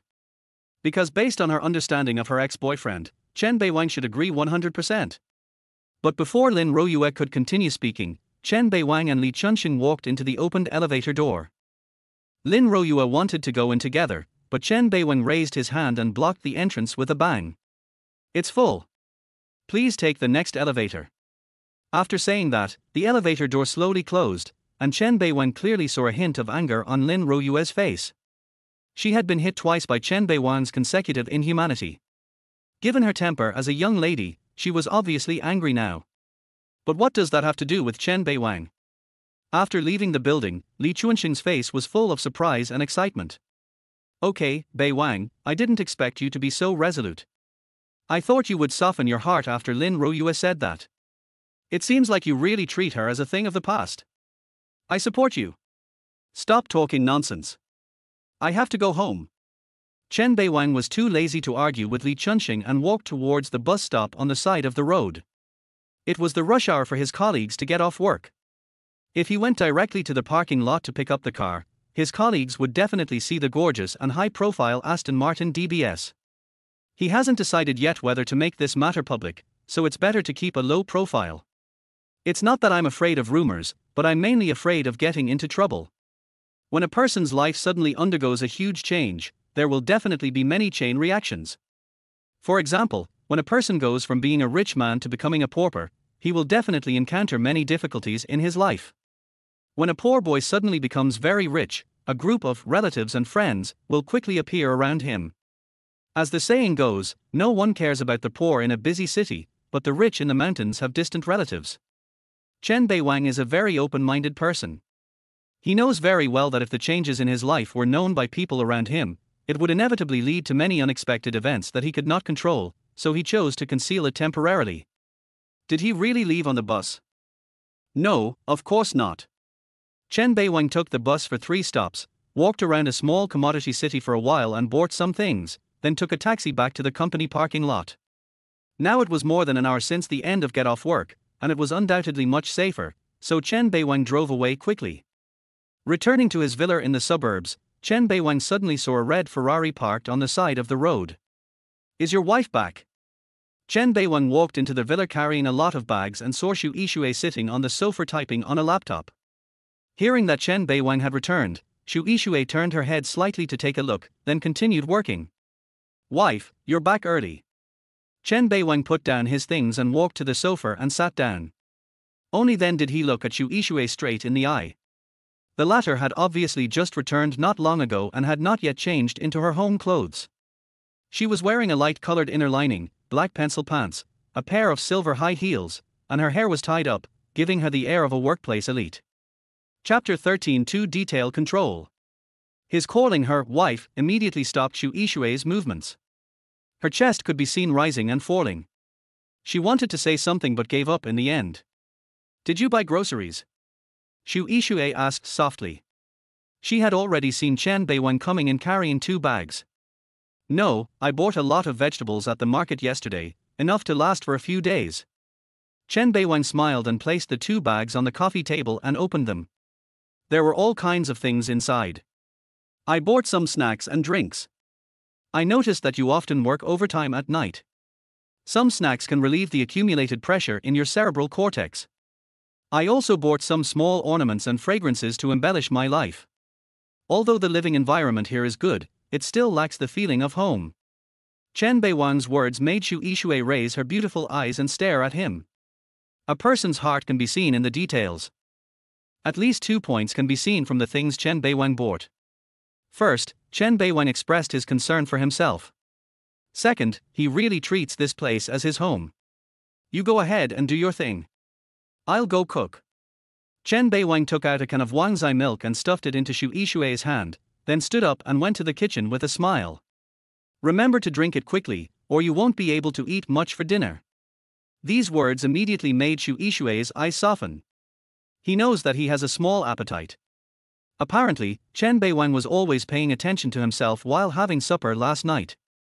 When Xu Yixue finally finished her work, dinner was brought to the table by Chen Beiwang. There were only 2 of them, and one of them had a small appetite, so Chen Beiwang didn't cook much. There were only 2 dishes, 1 meat and 1 vegetable, plus a hot soup, rice, and a plate of cut fruit. Thank you, honey. As soon as the 2 of them sat down, Chen Beiwang's words made Xu Yixue a little confused. Thank me for what? You clearly haven't finished your work, but you came home early to wait for me. Of course I have to thank you for such a warm gesture. Chen Beiwang spoke while serving soup to Xu Yi, who blushed slightly when she heard it. Because what Chen Beiwang said was right, she became a little restless at 4 o'clock in the afternoon. Although Xu Yixue didn't know why she was like this, there seemed to be a voice in the deepest part of her heart urging her to go home quickly. It seemed that as long as she went home earlier than him, she would have the warm feeling of a virtuous wife waiting for her husband. Therefore, Xu Yixue left the company early, and was willing to go home and sit on the sofa to handle work. At this moment, feeling Chen Beiwang's heartwarming gratitude, a sense of happiness quickly rose in her heart. That's the feeling of having your insignificant efforts rewarded. They looked at each other in silence, but cared for each other. Even though they had only met yesterday, the feeling that Chen Beiwang brought to Xu Yixue was something she had never experienced even once in 40 years. At this moment, Xu Yixue knew that her marriage might be a pairing. How was work today? During the meal, they always had to find some topics to make the atmosphere not too dull. Xu Yixue let go of her reserve and took the initiative to speak. It's okay. There are always bad things happening at work. Chen Beiwang smiled, but his smile seemed a little helpless. Xu Yixue was very perceptive and immediately noticed something was wrong. She asked, "Do your colleagues know about you?" The fact that we have a mortal enemy has already been announced, so this is not a big deal. Chen Beiwang shook his head. It's just that my predecessor officially joined our company today. These words made Xu Yixue's eyes slightly widen. Is it so, melodramatic? What should I do? How about you quit your job and find another one? Xu Yixue wanted to say directly, just quit your job and come to my company. But then he remembered what Chen Beiwang had said to him last night, and immediately gave up the idea of saying such strong and overbearing words. It's okay. Since I've let go of her, there's no way she can come into my life again. Chen Beiwang smiled and refused, but I am also a human being, I also have emotions and desires. It will take me some time to slowly accept this kind of thing. If I say she can't influence me at all, that's a lie. It's a plot that only appears in novels. I'm not the protagonist. At this point, Chen Beiwang changed the subject and looked at Xu Yixue with a half smile. Wife, are you afraid that I will rekindle my old relationship with her? Xu Yixue's thoughts were exposed, so she could only secretly glare at the other party fiercely, but in fact she was shocked in her heart. Yes, why would I have such a thought? Am I really in love with this strange husband? But we just met yesterday. Don't worry, my dear. I am not the kind of person who would betray you and then abandon you. Since I have married you, I will not do anything to let this marriage down. Chen Beiwang tried to calm Xu Yixue down, and the latter tried to change the subject. What's the name of your company? Shankar Trading Company, Limited. Chen Beiwang did not evade the question and generously stated the company's name. He then immediately added, Wife, although I don't know how far you have worked hard, no matter whether you have the ability to lend me a hand or not, I don't want you to interfere with my work. Xu Yixu paused, and after a moment of silence, she nodded and agreed. This little guy is so smart, he can guess all my thoughts, so amazing. After dinner, Chen Beiwang naturally cleaned up the dishes and prepared to wash them. What surprised him was that Xu Yixue also followed him in to help wash the dishes. Let me take care of this kind of trouble, Chen Beiwang said with a smile. But Xu Yixue shook her head and said, "You are not the nanny I hired. There is no reason for you to do the housework alone. If I'm not a babysitter, then what am I?" Chen Beiwang suddenly became playful and asked Xu Yixue questions while staring at her with a smile. Xu Yixue's breathing stagnated when she heard this, and she glanced at Chen Beiwang in shame and anger. "You clearly know the answer, why are you still asking me? That's different.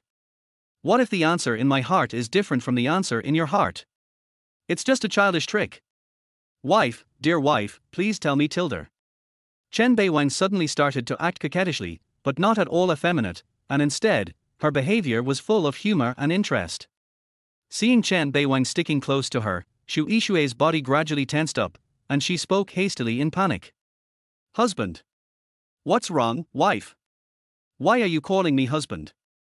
Chen Beiwang continued to act up, and Xu Yixue showed the shyness that a girl should have, kicked him and ran away. He. Chen Beiwang stood there smiling foolishly. Although Xu Yixue was already 40 years old, she had obviously devoted all her life to her career, so that when it came to matters like love between men and women, it was like first love, which made people reminisce endlessly. Afterwards, Chen Beiwang started washing the dishes while humming a song, and didn't forget to mutter at the end. Such a luxurious home doesn't even have a dishwasher. How inconvenient. Chapter 14, My Wife Has Depression. After cleaning up the kitchen, Chen Beiwang walked to the living room, but there was no sign of Xu Yixue. Instead, the sound of running water came from the open door of the master bedroom upstairs. Kindness? Taking a shower without closing the door? Then my husband has to take a bath together. Chen Beiwang fantasized a little in his heart, then he walked to the sofa with a smile, sat down, took out a cigarette and lit it. And on the coffee table in front of him, there was an ashtray. Chen Beiwang remembered clearly that when he moved in yesterday, there was no ashtray. Obviously, this was what Xu Yixue brought back when she returned home today. She knew about his problem, but instead of stopping him, she gave him silent approval.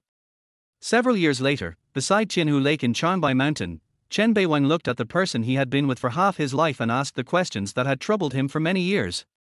"You knew I smoked and it was a bad habit, so why didn't you do anything about it? Everyone has stress in life, and there are many ways to relieve stress. Your choice is your willingness.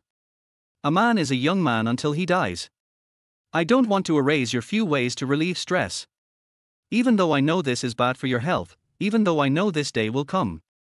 But going back in time, I still repeat the choice I made back then." Bored Chen Beiwang was chatting with Li Chunxing on WeChat.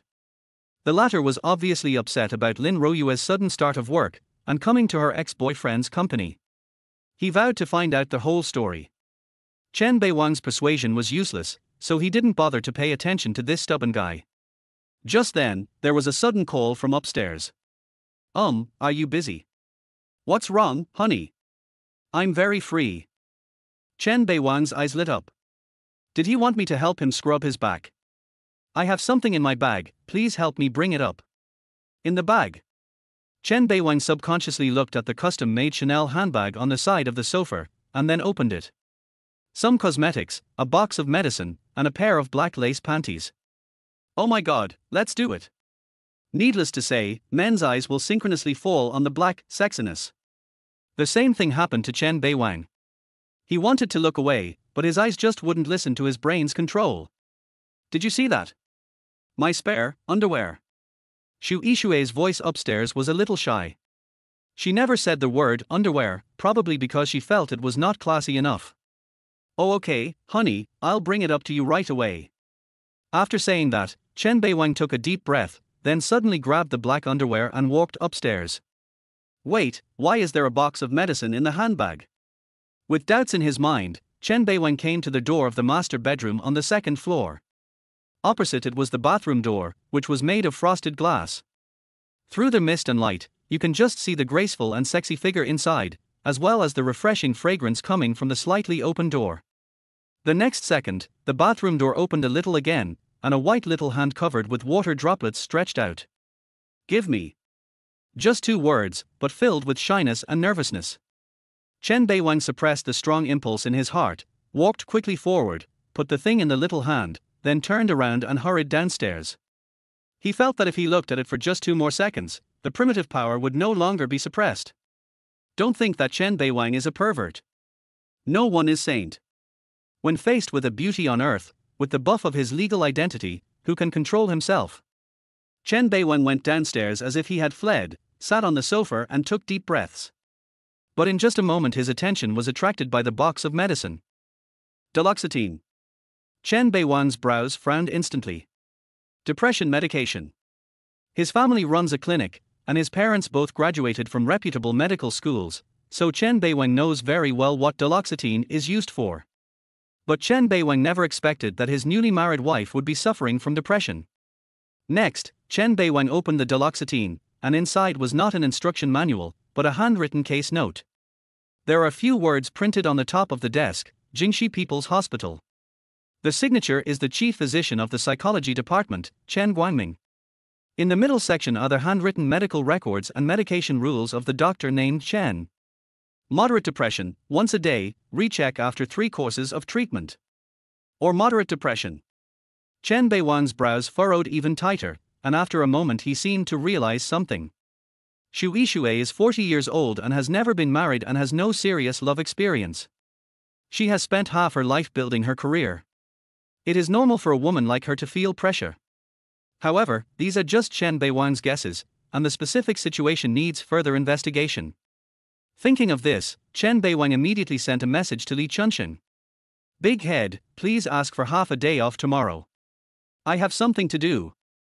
Just after sending the message, Xu Yixue finished her shower, changed into her nightgown, and walked downstairs.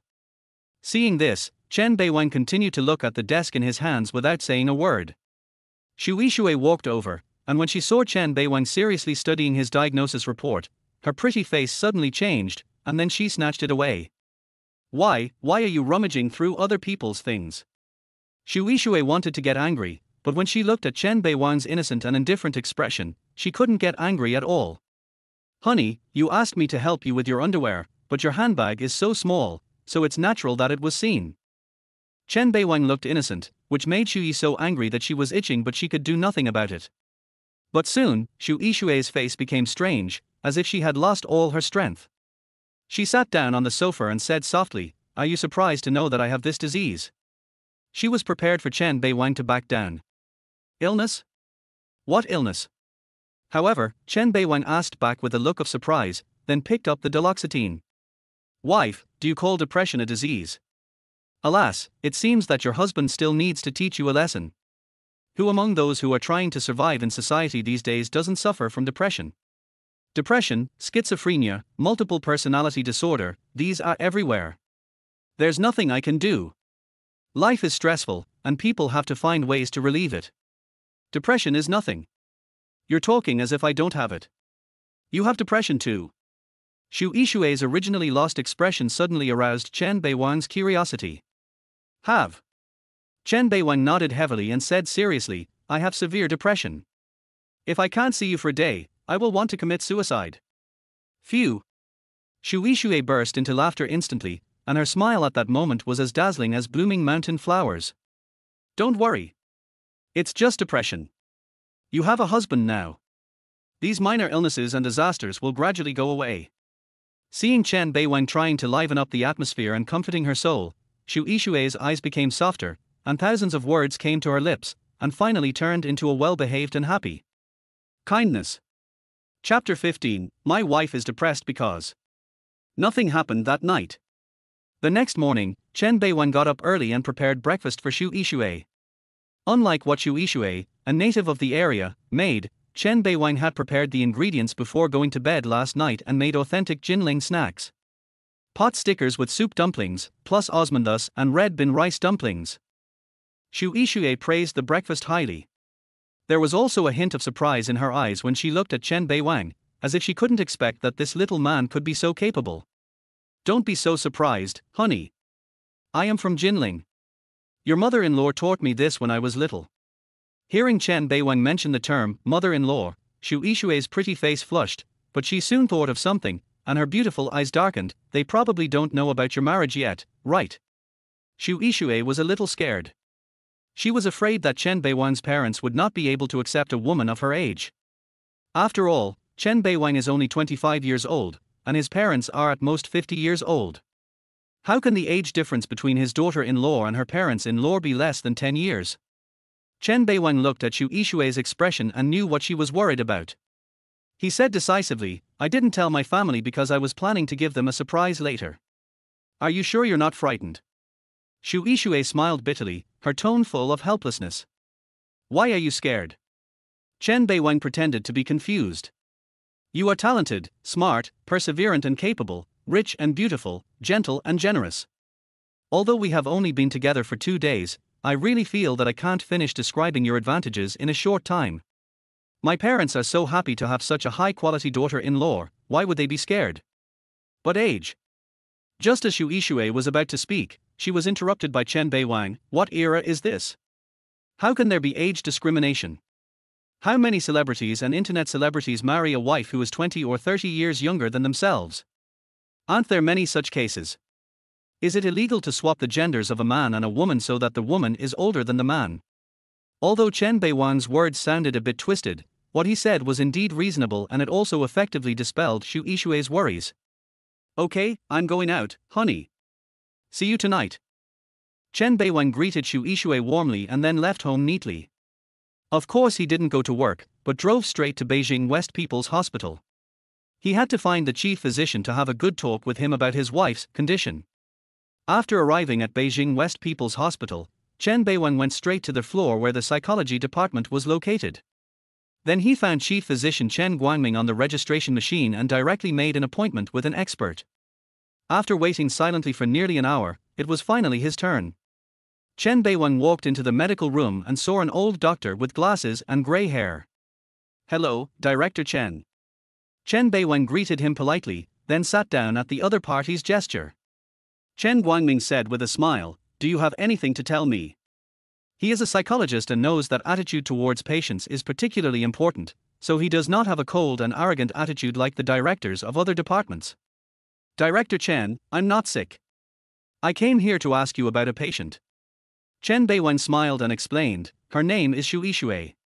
She received treatment and prescription medicine from you. I wonder if you have any impression of her.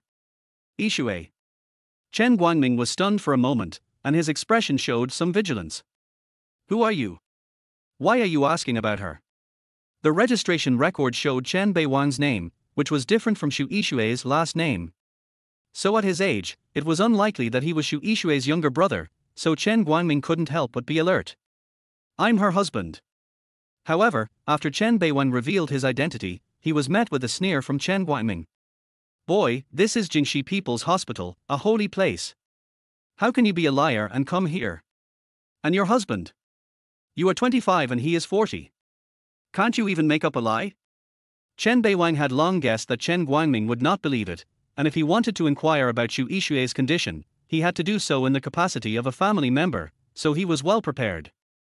Chen Beiwang took out a small red book from his bag and placed it in front of Chen Guangming. Director Chen, I am really her wife. Here is the marriage certificate. Chen Guangming picked it up and examined it with a look of surprise, and soon his expression became interesting. Is Yixue married? It was obvious that Chen Guangming and Xu Yixue were very familiar with each other. They were not just doctor and patient, but also friends, like elder and junior.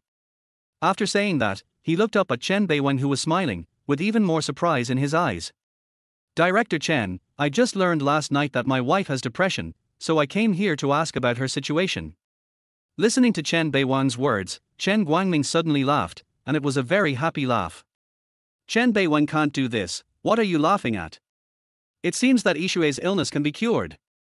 This sentence made Chen Beiwang even more confused. Director Chen, please explain it more clearly. I'm a little confused.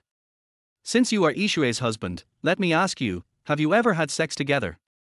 Chen Beiwang shook his head, we just got married, not yet. Hurry up and share the room. Chen Guangming's words controlled Chen Beiwang. What does her depression have to do with sex? Chen Guangming calmly explained, Yixue is still a virgin. Did you know this? Chen Beiwang nodded, and there seemed to be some enlightenment in his eyes. Think about it, a 40-year-old woman who has never been comforted by a man in 40 years, regardless of whether she wants to do so, this will definitely affect the normal hormone levels in her body, right? Chen Beiwang's mouth twitched, and he asked in disbelief, so, a big reason for my wife's depression is because she's a virgin. Chen Guangming nodded heavily, yes, humans are divided into males and females. Since these two genders exist, there must be a certain degree of complementarity between them. Yixue has always been alone, never been favored by men, never enjoyed the joy of love, coupled with the various pressures and negative emotions from work and life, which accumulated and evolved into what she is today. As long as she has sex, her illness will be cured, and her mental state will get better day by day. When Chen Beiwang walked out of the hospital, he was still a little dazed. It was a very inexplicable feeling, somewhat happy, somewhat excited, and also somewhat nonsensical. Who would have thought that a woman's depression could be caused by this reason? But how should I bring this up to Xu Yixue? Or drag her to see Chen Guangming again? Wouldn't that tell her that he had secretly come to the hospital without her knowledge? She herself was suffering from depression, and Chen Beiwang swore last night that he did not take depression seriously, but she secretly came to the hospital the next day. Once this kind of thinking takes root in Xu Yixue's heart, no matter what anyone says or how much she explains, it will be useless and she will just fall into a vicious circle.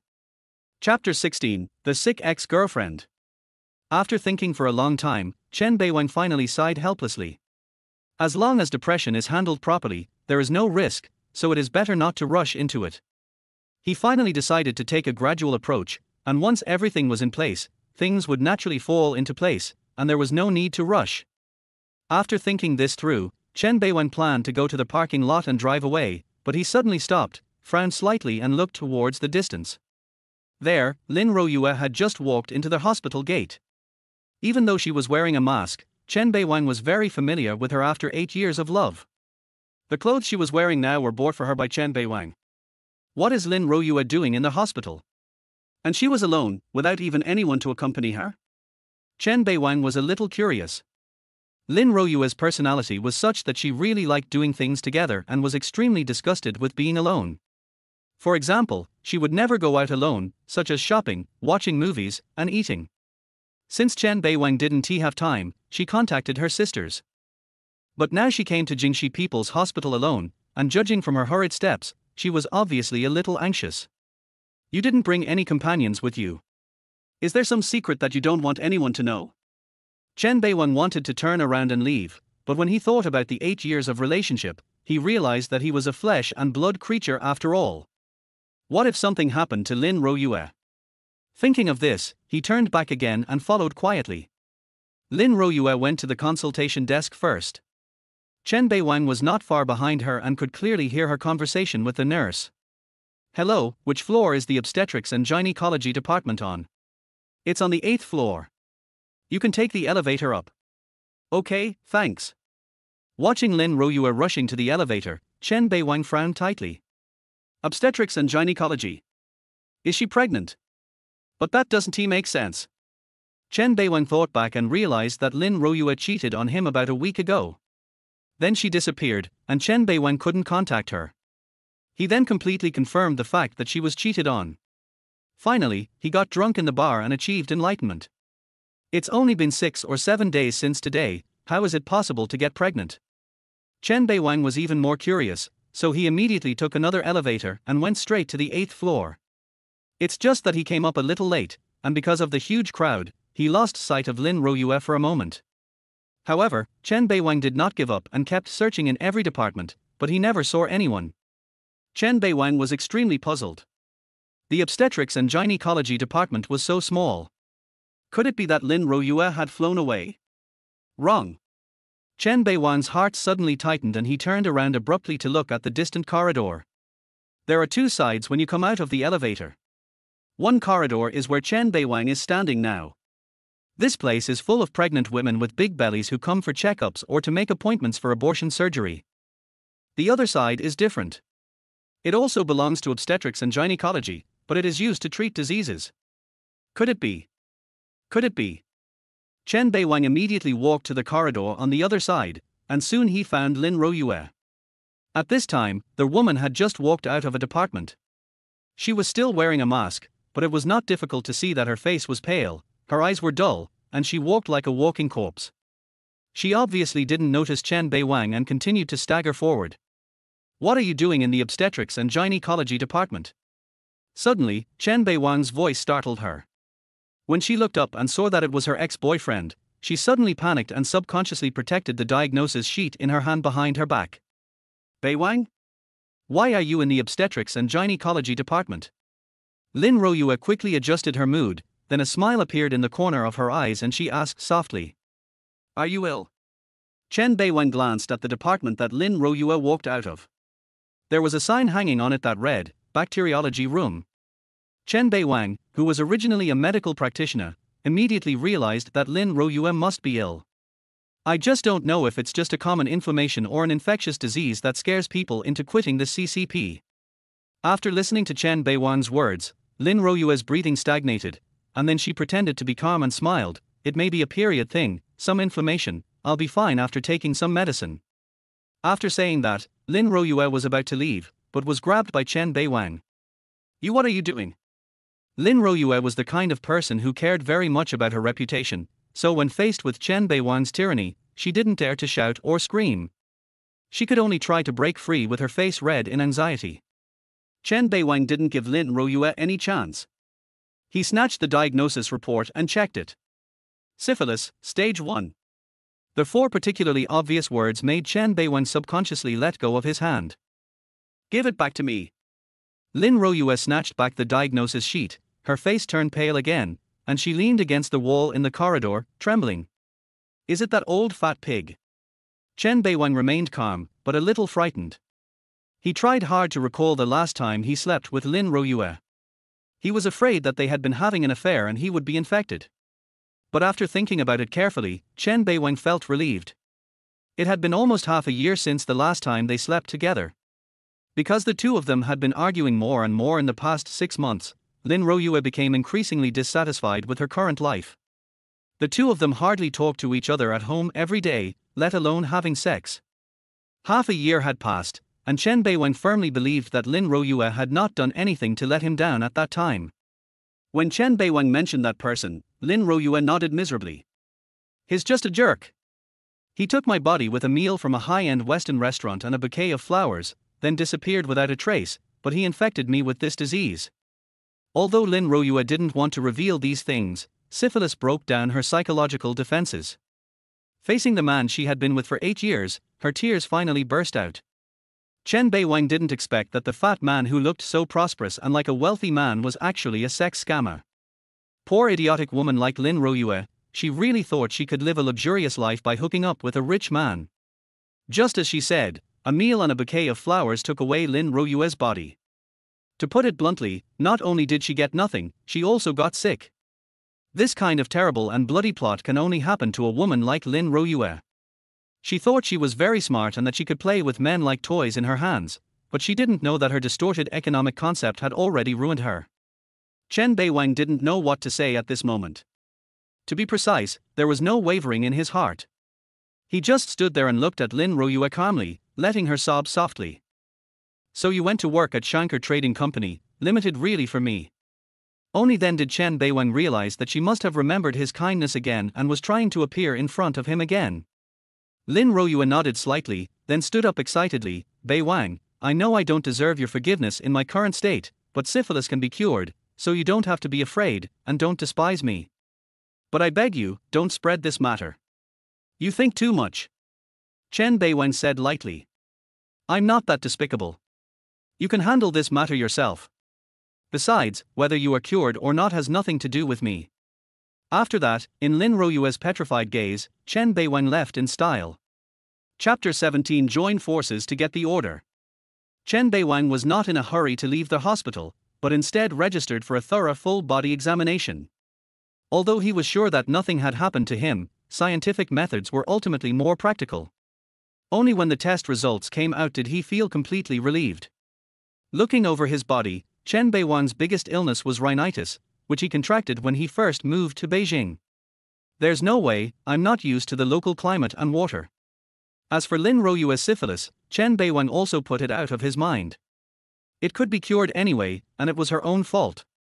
I came to the hospital to care about my wife's condition. Other things have nothing to do with me. Chen Beiwang went to work as usual, but his mind was full of Xu Yishui's depression. Now we know what the good medicine is, but the question is how to give it to Xu Yishui? What are you daydreaming about? At this time, Li Chunxing came over slyly, nudged the dazed Chen Beiwang with his elbow, and then said mysteriously, I have found out the reason why Lin Royue came to work in our company. Chen Beiwang was shocked. Could it be that Li Chunxing knew about the syphilis? He never doubted Li Chunxing's ability in this area. This guy was born and raised in Longju. He was loyal and heroic, and his mind was quick and sharp. He knew a lot of people from all walks of life. As long as he is determined to ask the people around him, he will always be able to find some information. What do you mean? Chen Beiwang remained calm and asked back. It's the fat old pig who was trying to steal your girl. I heard he disappeared. Li Chunxing had a look of revenge on his face. He used a meal and a bunch of flowers to get Lin Royue to bed, but in the end, Lin Royue got nothing. So I concluded that Lin Royue came to work in our company just for you. She wants to get back together with you. TSK. This guy is really good. Chen Beiwang admired in his heart that she was worthy of being someone he could play with. He directly deduced the purpose of Lin Royue coming to work in the company. But it's a good thing that the syphilis issue was not leaked. Although Chen Beiwang's breakup with Lin Royue was inglorious, he still didn't want Lin Royue to be involved in too many rumors. The main thing is that she doesn't mind bearing all this. Chen Beiwang doesn't want to be implicated. It's okay for you to be ruined, but it's not okay for you to ruin me as well. Seeing Chen Beiwang standing there in a daze without saying a word, Li Chunxing couldn't help but feel a little anxious. Beiwang, you don't really want to get back together with her, do you? What a joke! Chen Beiwang shook his head decisively. If I can forgive her even though she cheated on me, then I would be the worst offender in the world. Besides, I'm a married man now, so I don't want to do those unnecessary things. Chen Beiwang didn't say the last sentence because he was afraid that Li Chunxing wouldn't be able to accept it. Okay, stop thinking about outsiders. It has nothing to do with us. Chen Beiwang turned the computer screen towards Li Chunxing and said, I have a project here. Can we work on it together? What? Give me a share of the bonus. Li Chunxing refused without even looking at him. Come on, just eat your cake. Now that you're single, all the money you earn is yours. Enjoy it. Take a look before you start talking nonsense. Chen Beiwang cursed speechlessly, causing Li Chunxing to look at the screen. The next second, he was suddenly stunned. Qingyang supermarket chain. When did our company expect to cooperate with this party? Qingyang Chain Supermarket is a relatively famous local supermarket in Longju. It is quite large, with an estimated 20 to 30 physical stores. The main business system is tobacco and alcohol, which are supplemented by drinks, snacks, etc. The configuration is not complete, but it is well known and affordable, so it is considered to make a lot of money. I just received a task notice recently. I thought it was worthwhile, so I took it. You happened to be on a business trip, so you didn't know about it. Listening to Chen Beiwang's words, Li Chunxing frowned. This is a hard bone, not easy to chew. I know it's a tough one, so I dragged you along. It just so happens that you just came back from a business trip and there's no business for the time being, so you're pretty free. Chen Beiwang smiled and said, as the saying goes, if you don't make money, you're a bastard. As long as we take over the Qingyang supermarket chain, we probably won't have to open for 2 months. Tell me the details. Li Chunxing was obviously interested. Our company recently reached a cooperation with a wine merchant from another province to introduce a batch of southwestern wines into Longju, but we can't find an offline distribution point for the time being, so we have set our sights on selling them in well-known local supermarkets.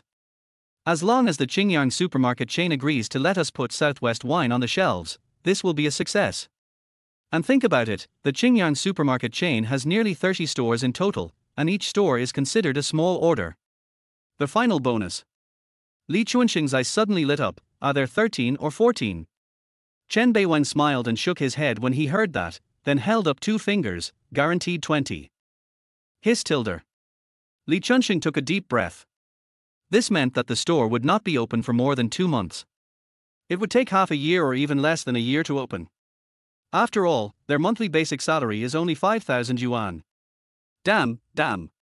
Don't worry, you have to plan it well, so as not to miss the opportunity. The two of them spent all their energy on this project for the entire afternoon, so much so that when Lin Royue came to the company at around 3 o'clock in the afternoon, neither of them noticed. When Lin Royue saw Chen Beiwang, her heart thumped visibly and her expression became a little unnatural. Although based on her understanding of Chen Beiwang, the latter is not the kind of person who would take advantage of others' misfortune, but who can say anything good about such things? After all, he was the one who cheated on her first, so it is understandable that Chen Beiwang really wanted to take revenge. However, Chen Beiwang's attention was obviously not on her. He was only concerned with dealing with official business with Li Chunxing. Instead, Lin Royue sat at her workstation, looking at Chen Beiwang from time to time, with 3 parts of timidity and 7 parts of tenderness in her eyes. Yeah, what are you doing? Just then, the fly appeared. Yu Jiaowei came over with an eager smile on his face and placed a cup of hot milk tea in front of Lin Royue. New product, try it. Lin Royue's expression tensed. She came to Shankar Trading Company, Limited to get back together with Chen Beiwang. Faced with other men's attentions, she naturally wanted to avoid them. What's more, men like Yu Jiaowei were not the type she was interested in at all. But then again, she likes to establish her own character. Thank you, Teruki. Lin Royue responded with a sweet smile, which immediately made Yu Jiaowei very happy. So he immediately took the initiative to invite you. Yeah, after get off work tonight, I'll treat you to a meal. By the way, I'll tell you about the internal situation of the company, so that you can better integrate into it. This grandson still has some brains.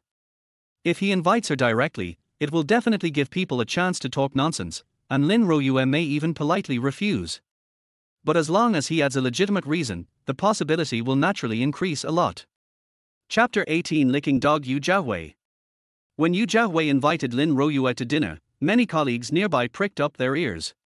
Everyone has a gossipy heart, let alone such a hot drama between an ex and a pursuer in the workplace. Hey, this grandson is so shameless. Li Chunxing naturally also heard the conversation between the two, and immediately sneered and spoke to Chen Beiwang. This time he was not angry and wanted to confront or fight. The main reason was that he saw that Chen Beiwang had really let go of Lin Royue. In addition, Lin Royue came to the company with the intention of getting back together, so at this moment, he looked at Yu Jiaowei as if he were a clown, and naturally he had no intention of speaking up for his brother. It doesn't matter, we just need to save our face. Chen Beiwang smiled casually, then stood up and walked towards the bathroom.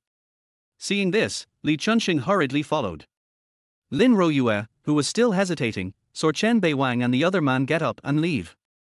She thought the latter was angry, so she smiled bitterly and said, "Sorry, Jiaowei, I'm moving recently. Let's go later."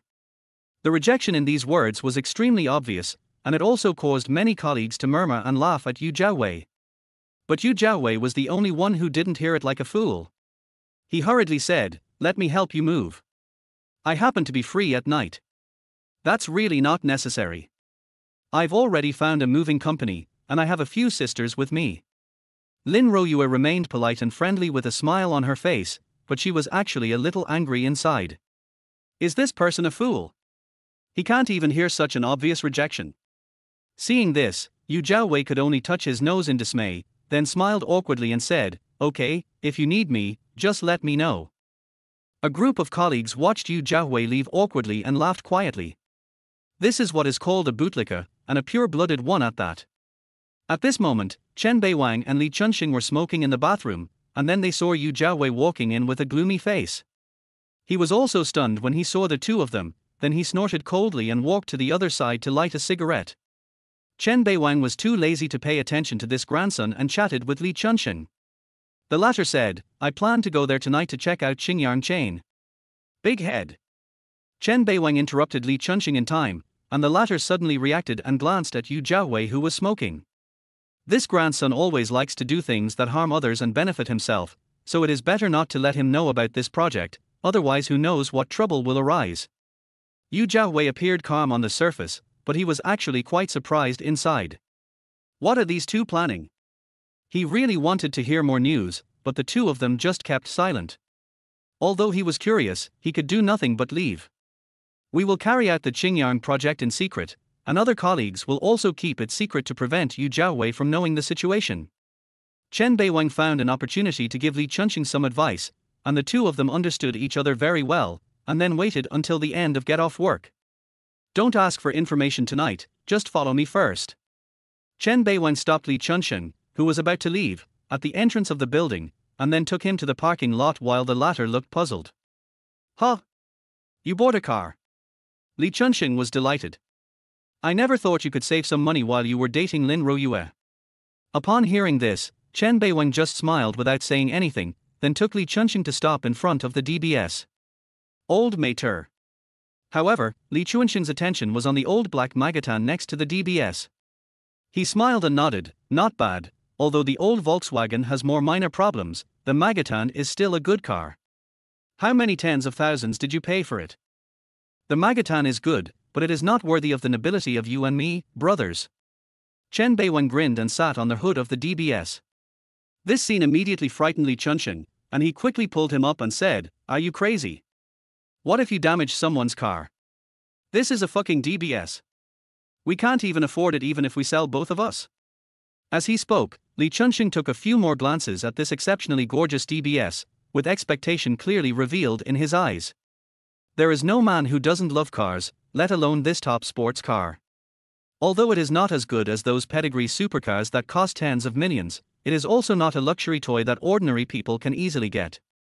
But he also understood that this car would never be part of his and his brother's future. But the next second, his eyes suddenly widened. Because the DBS's pair of headlights slowly lit up.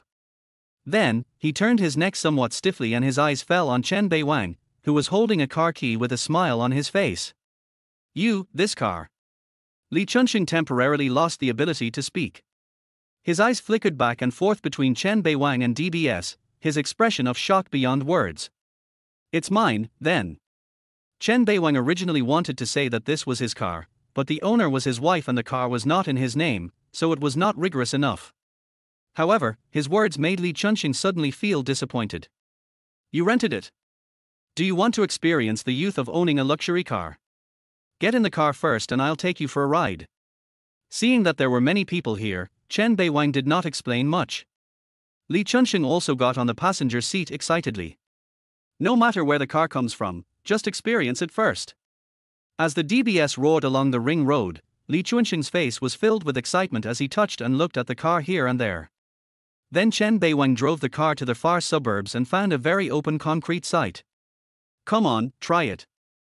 After saying that, Chen Beiwang got out of the car and dragged Li Chunxing to the driver's seat in front of Li Chunxing's astonished eyes. What is a brother? When you own a luxury car for the first time, you should not only take your brothers for a ride, but also give them the opportunity to drive it themselves. Chen Beiwang will never forget the help Li Chunxing has given him over the past 3 years. Without him, I wouldn't be able to survive in Beijing. Step on the gas, as hard as you can. Accompanied by Chen Beiwang's shout, Li Chunxing started the car. With a beast-like roar, the car sped away from the ground. During the entire driving process, Li Chunxing never stopped shouting excitedly, and his face even turned red due to excessive excitement. He loves this 12-cylinder performance beast.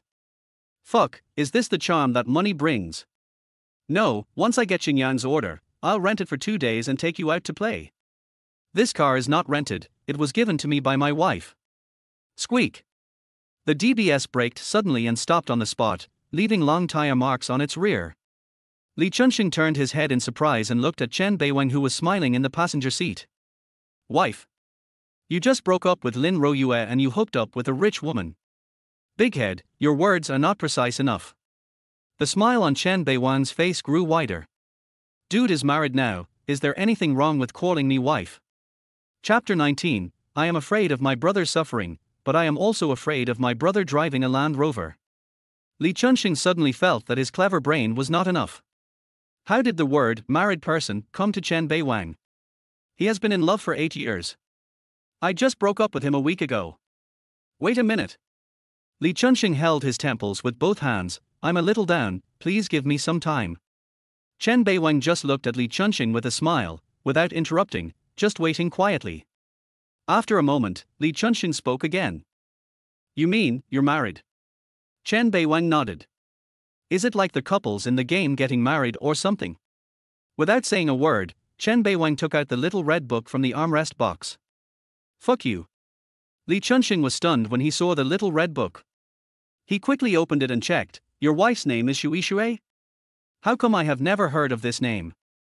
We just met by chance and got married quickly. Chen Beiwang couldn't explain too much and could only say this. It took him 2 days of careful consideration before he decided to tell Li Chunxing about this matter. Not for anything else, he just wanted to lead his good brother to a better life. Soon, Li Chunxing found another bright spot on the marriage certificate. 40 years old. Damn, you really found a rich woman.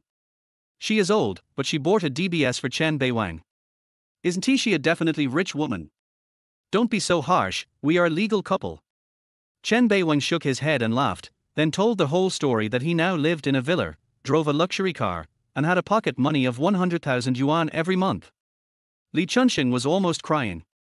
Dude, I really want to take you in the car. Gun. I am afraid that my brothers are living well, and I am also afraid that they are living too well. Ding tilde. At this time, Chen Beiwang received a WeChat message on his mobile phone. It was from Shu Yishui. My wife has news. Chen Beiwang unlocked his phone and opened WeChat, and Li Chunxing came over with a curious look on his face. I saw the note was wife, and the message from the other party was, are you off work? Chen Beiwang simply sent a voice message in reply, wife, I'm near our home, and I'm bringing my colleagues with me. How about we have dinner together at home tonight? Before Chen Beiwang could put down his phone, a reply message came. Just one word, good. Chen Beiwang looked at Shu Yishui's answer in surprise.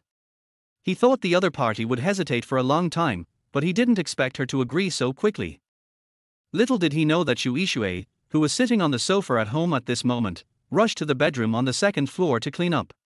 She was never afraid of socializing, especially integrating into Chen Beiwang's social circle. She was only afraid of Chen Beiwang's parents. Moreover, in Shu Yishui's view, Chen Beiwang taking his colleagues home for dinner was undoubtedly a way of introducing himself in a legitimate way. So this also made Shu Yishui a little happy. Okay, come home with me tonight for dinner, and I'll let you meet my wife. Chen Beiwang smiled and spoke to Li Chunxing, but unexpectedly the latter shook his head and refused. No, I won't go. What's the matter? I'm 40 years old, rich, and looking for a 25-year-old guy like you to marry. Li Chunxing began to express his opinions. Your partner must be disabled, must be 1.2 meters tall, and half of his body must be his buttocks. The tank is thicker than the tank, and the rest is just the waist except for the butt. Your partner must be a man with fangs, hooves and claws, like the goblins in Dungeon Fighter, holding a big stick and carrying a basket of stones on his back, and throwing stones at you at any time. Seeing Li Chunxing gritting his teeth, Chen Beiwang suddenly felt like he couldn't laugh anymore. No, I'm going to pull you into the car now. Li Chunxing was so angry that he was about to take off his pants, but was kicked down by Chen Beiwang. Stop nagging me, come home with me and you'll know what my wife looks like. I won't go. I'm afraid I'll step on her. I'm afraid I'll watch your wife perform a set of fake swordsmanship on her. Although Li Chunxing expressed his reluctance, he was still dragged into the car by Chen Beiwang and headed straight for the villa area. Humph, haunted house. Li Chunxing looked at the exquisitely located villa complex and couldn't help but start again. It must have been used by a dead person.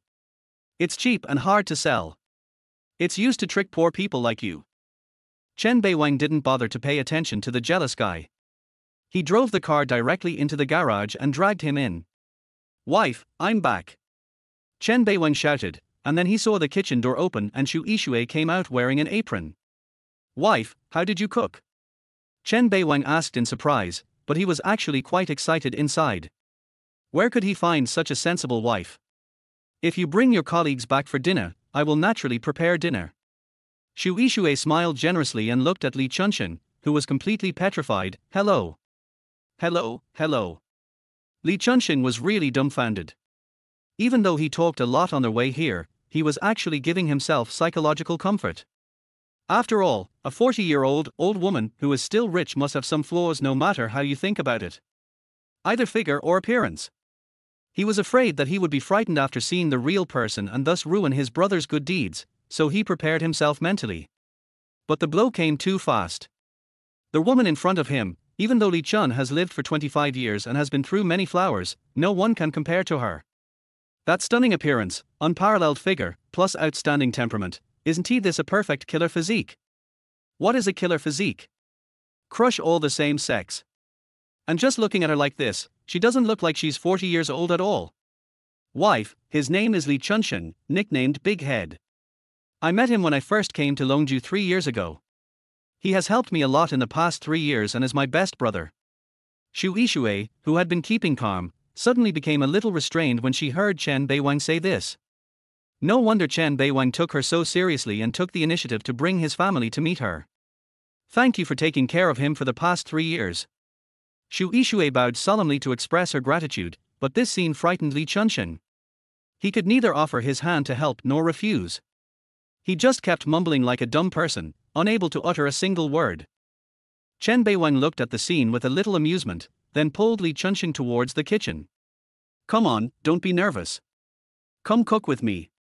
Xu Yishui was slightly stunned when she saw this. He is a guest, it's not good to ask him to cook, right? It's okay. I don't treat him as an outsider. Chen Beiwang responded with a smile and closed the kitchen door. As the door closed, Chen Beiwang heard a thud. When he turned around, he found that Li Chunsheng had already kneeled on the ground. Godfather, please accept my greetings. Please teach me your professional knowledge, my stomach is really not in good condition.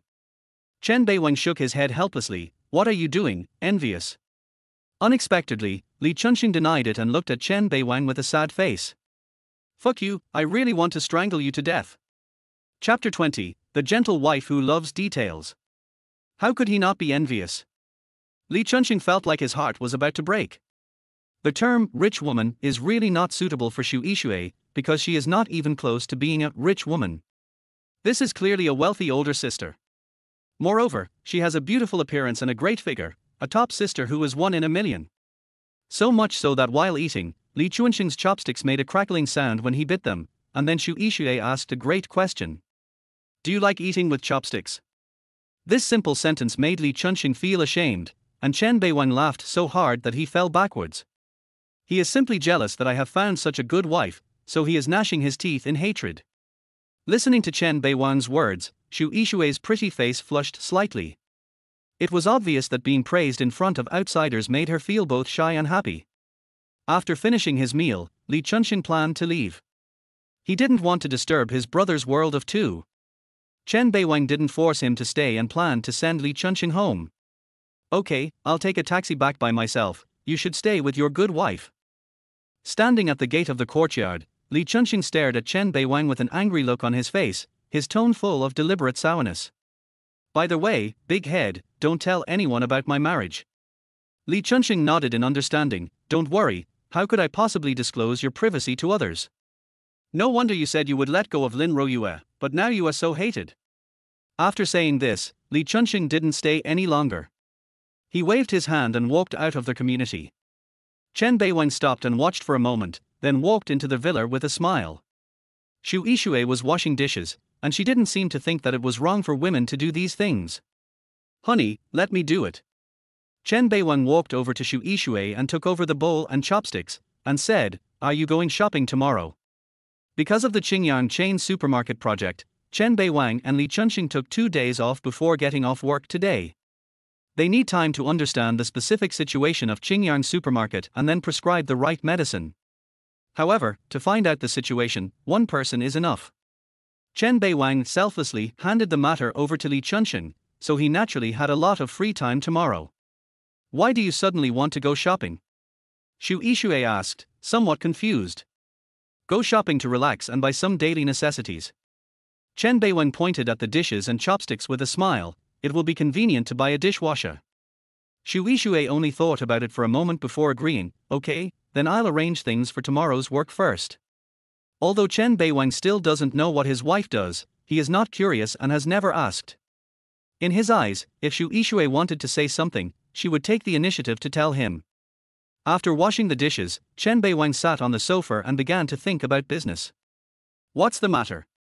How to use their good medicine naturally. Xu Yishui, on the other hand, was busy working with her laptop, and the couple didn't disturb each other. But soon, Xu Yixue felt something was wrong, because Chen Beiwang was too quiet.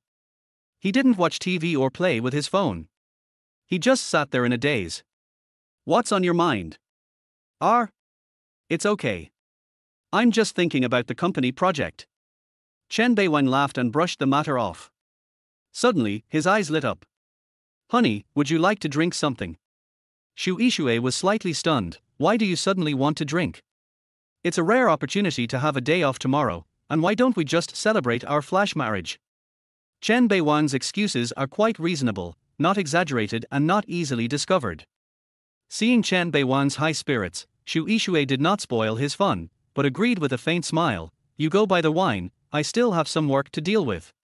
Chen Beiwang got dressed without saying a word and went out. After drinking, wouldn't it be like taking their good medicine if he drank enough? Although the villa area is in the far suburbs, it has a large-scale market with complete supporting facilities, as well as convenience stores and so on, so Chen Beiwang quickly bought back wine and a lot of food.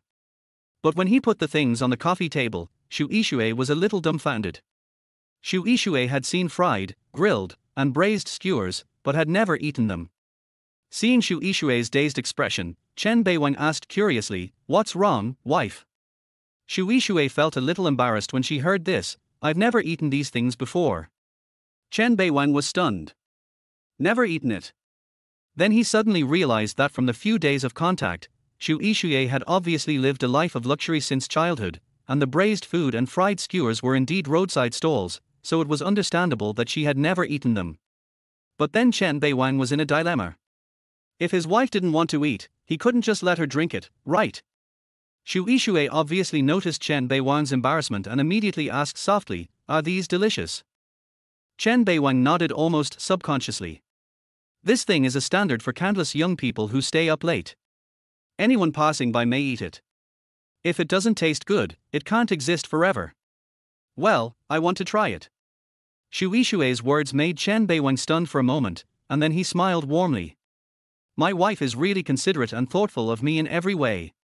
Without saying a word, he took out a kebab of lamb, considerately removed the skewer, and then wrapped the meat in a small pancake. This is actually similar to barbecue, but the taste is different. One is smoked and grilled, and the other is fried in oil. Honey, you try it. After saying that, Chen Beiwang handed the small cake to Xu Yixue.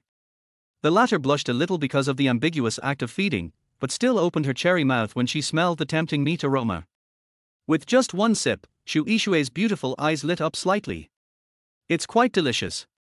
Is that so? Chen Beiwang was so happy that he went out and bought so many delicious foods. It was not in vain after all. The two of them sat on the sofa and began to eat, drink, and chat. Wife, they say you girls don't eat after a certain time because you're afraid of getting fat, and you don't drink beer because you're afraid of getting a belly. Why aren't you afraid? The two had only known each other for a few days, and Xu Yixue had eaten late at night or in the middle of the night twice in a row. You have to know that before, Lin Royue would rather starve to death than eat anything after 10 o'clock in the evening, not even drink water, and she never touches alcohol. The most important thing was that she couldn't enjoy the delicious food and didn't let Chen Beiwang eat it, so much so that there were many times when Chen Beiwang came home from overtime and was so hungry that he almost fainted. After hearing this, Xu Yixue took the initiative to pick up a chicken leg, took a small bite and then gave an explanation. As long as you worry enough and exercise enough, you won't get fat. When Chen Beiwang heard this, he found it to be true. Losing weight is never achieved by dieting, but the key is a reasonable amount of exercise and physical and mental jewel keys. Chapter 21 Sleeping Together. After 3 rounds of drinks, Chen Beiwang was surprised to discover something. Xu Yixue can drink a lot. How specific is it? Next to the sofa at her feet were 13 empty beer bottles. Yes, she drank 13 bottles of beer alone. Chen Beiwang knew that Xu Yixue was pretending to be drunk last time, but he never thought about how much his wife could drink. But now, he had a rough idea of what was going on. Chen Beiwang's intuition told him that Xu Yixue's alcohol tolerance might not be worse than his. Chen Beiwang has been able to drink since he was a child. In addition, he has been working in Beijing for 3 years and has participated in many drinking parties for work reasons, so his drinking capacity has become quite impressive. Look, the two of them just drank equally, and Chen Beiwang also drank 13 bottles of beer.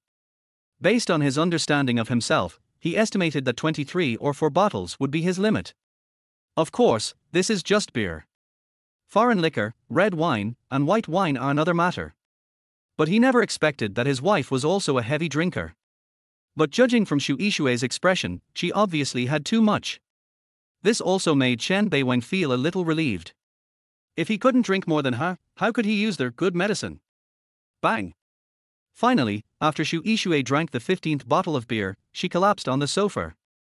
The sexy nightgown was a little messy and could no longer cover her sexy white thighs and a pair of breasts in front of her husband.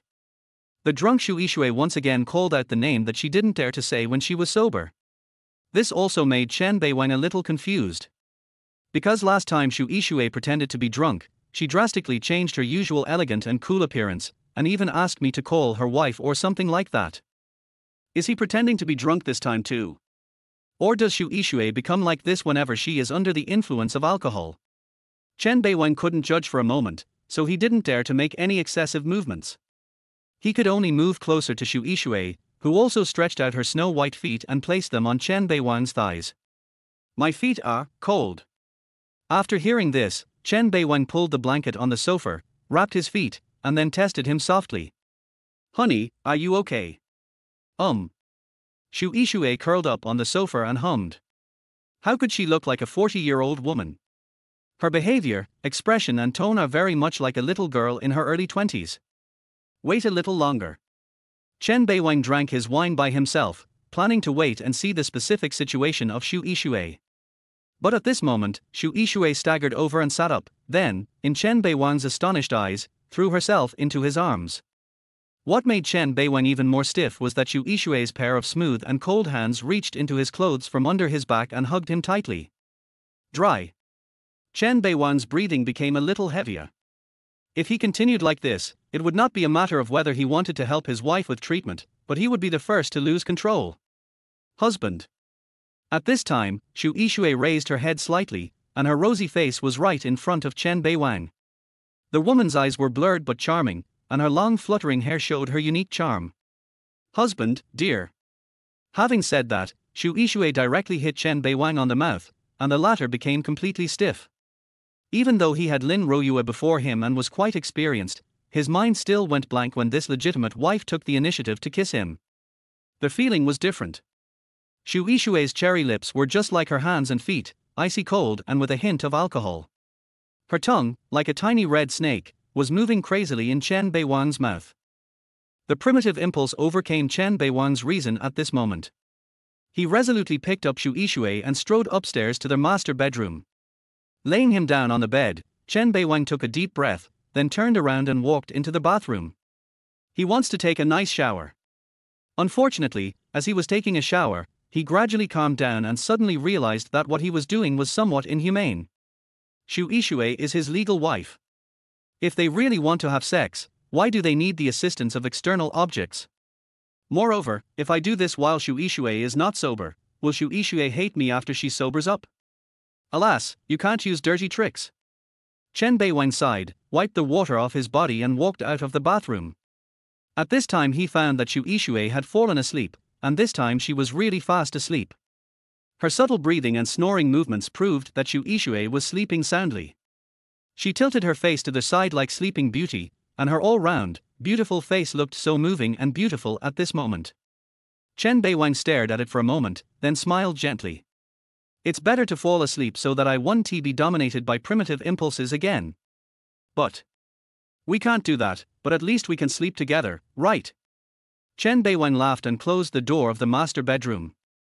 The next morning, Chen Beiwang, who was still asleep, was suddenly awakened by a loud scream. He rolled over and fell off the bed with a thud, but luckily there was a blanket underneath so he wasn't hurt. At this time, Xu Yishui was staring at Chen Beiwang with a nervous and blushing face, and she was holding the quilt in front of her with both hands.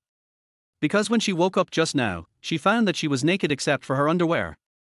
What did you do to me? Xu Yishui was really angry this time. She thought about Chen Beiwang's initiative to drink last night and immediately understood. Chen Beiwang climbed out of the bed. The sudden shock made him feel dizzy. Wife, I didn't do anything. Did you already have that thing with me? Chen Beiwang was stunned, then he realized that Shu Ishui was covering her view with a quilt, and her nightgown was on the ground. Honey, calm down, nothing happened between us. Chen Beiwang stood up immediately and pointed at his pants. Look, I haven't even taken off my pants. And there's no red on the sheets, so I really didn't touch you. Chen Beiwang was explaining while screaming in his heart that it was dangerous. Fortunately, I didn't really do it last night, otherwise we might have turned from husband and wife into enemies.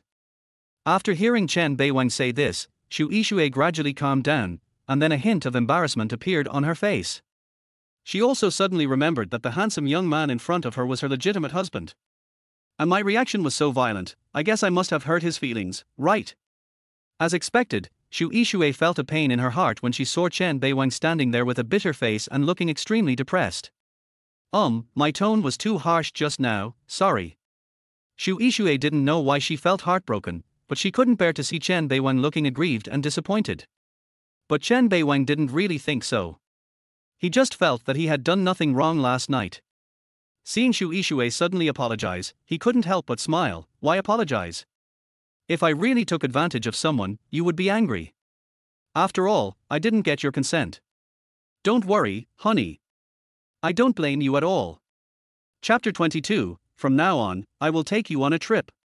On the surface, Chen Beiwang was laughing and comforting Shu Ishui, but in fact, he was sighing slightly in his heart. It's not that he sighed at Shu Ishui's vigilance towards him, but that the latter was living a little too cautiously. Just because of a wrong expression on her face, she immediately changed her attitude. This behavior of always caring about others is naturally caused by depression. Logically speaking, this kind of personality mostly appears in mediocre and unconfident people who think too much and worry too much. But given Shu Ishui's financial situation, age and experience, this shouldn't have happened. So it's easy to explain that her cautious appearance now is due to depression. This also made Chen Beiwang more determined to free him. He hopes that Shu Ishui can live a happier life and that she can truly have a complete life instead of being tortured by illness. Wife, hurry up and get up, we should go out. Chen Beiwang said this with a smile, then went back to the second bedroom to take a shower. This also made Chen Beiwang discover another advantage of Shu Ishui: she is not slow in doing things. In this society, most women will dress up carefully before going out, at least starting at 1 o'clock, and some even start putting on makeup and dressing up 3 or 4 o'clock in advance. But Shu Ishui had a good foundation and only wore light makeup, so she finished packing in just half an hour and left home with Chen Beiwang on the DBS. The two did not choose to eat at home. Since they said they were going out to go shopping and relax, they naturally had to do it in a comprehensive way. The two found a century-old breakfast shop. Fortunately, it was past the rush hour, so they didn't have to wait for a table, but there were still more than a dozen customers in the breakfast shop, which was over 100 square meters. With the appearance of Chen Beiwang and Shu Ishui, their eyes naturally fell on the two of them. The man is handsome and the woman is beautiful and elegant. They are a perfect match and are extremely eye-catching. In fact, if a stranger were to look at the two people, it would be difficult to tell whether there is a big age gap between them. Because boys tend to look mature when they reach a certain age, the 25-year-old Chen Beiwang, with his signature warm smile, gives people the feeling of a 30-year-old brother next door. As for Shu Ishui, no matter how you look at her, one can only guess that she is in her early 30s at most. Otherwise, how could they be a perfect match? Mom, that sister is so beautiful tilde. At this time, the child of the mother and son spoke timidly. He was only 3 or 5 years old, and his voice was childish and sincere. I want to find a beautiful sister like this to be my wife in the future tilde. The little boy's childish voice made the guests laugh. Shu Ishui even took out a lollipop from her bag and handed it to him with a smile. However, the little boy did not take it immediately. Instead, he turned to look at his mother with inquiring eyes. Since it's given to you by my sister, just take it. After getting his mother's approval, the little boy happily took the lollipop and said in a crisp voice, "Thank you, Sister Tilda. You're welcome. You're really sensible." Shu Ishui smiled and touched the boy's head, then sat down at another empty table with Chen Beiwang. "I didn't expect you to carry a lollipop with you." Chen Beiwang joked with a smile. He was a little surprised that Shu Ishui was eating lollipops at this age. Life is bitter, but we must always find some sweetness. Shu Ishui responded with a smile, which made Chen Beiwang agree very much. Moreover, Chen Beiwang discovered that Xu Yixue must like children very much. The smile she showed to the little boy just now was particularly sincere and pure. Where are we going first? During the meal, Xu Yixue was the first to ask questions. Let's go to the World Trade Center first. Chen Beiwang obviously had a plan in place. Let's go slowly from near to far. We have one day anyway. Xu Yixue did not refute Chen Beiwang's suggestion, giving people the impression that she fully respected her husband's wishes in public. The World Trade Center is only 3 blocks away from the breakfast shop where the two were having their meal. When they arrived here, the huge sea of people demonstrated the prosperity of the big city. The two of them wandered around aimlessly. Chen Beiwang took Xu Yixue to a small jewelry store and also to a relatively cheap clothing store, as if he was taking her to understand his own life. Xu Yixue never felt ashamed from beginning to end. Instead, she was full of novelty about these places she had never been to before. Wife, which cities in the south have you been to? Chen Beiwang handed an ice cream to Xu Yixue, and suddenly remembered this and asked curiously.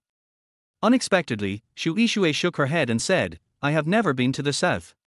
This immediately stunned Chen Beiwang. The reason why he asked this was that in his mind, with Xu Yixue's financial strength, it should be normal for her to go to the south whether for work or for travel. Except for some cities around Longju, I have never been to any further away.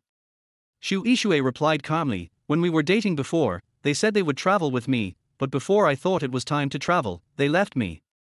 At this point, Xu Yixue's pretty face showed a hint of loneliness. All her exes were after her body and money. It can be said that there was no spiritual connection between them, and they were unable to make her experience what love is. Therefore, this kind of love with a strong purpose is obviously not likely to last long. Chen Beiwang nodded in understanding, and then a bright smile appeared on his face. It's okay. We'll go anywhere in the future. Xu Yixue raised her head slightly when she heard this. Her beautiful eyes met Chen Beiwang's for a moment, and she whispered, really? Don't put me in your shoes. Chen Beiwang obviously knew what Xu Yixue was worried about, and immediately reminded her, since you chose me to marry, you should know that my score is higher than theirs. Besides, we are a legal couple. Isn't it normal for me to travel with you in the future? Seeing Chen Beiwang's serious tone, Xu Yixue was obviously much happier and nodded heavily immediately.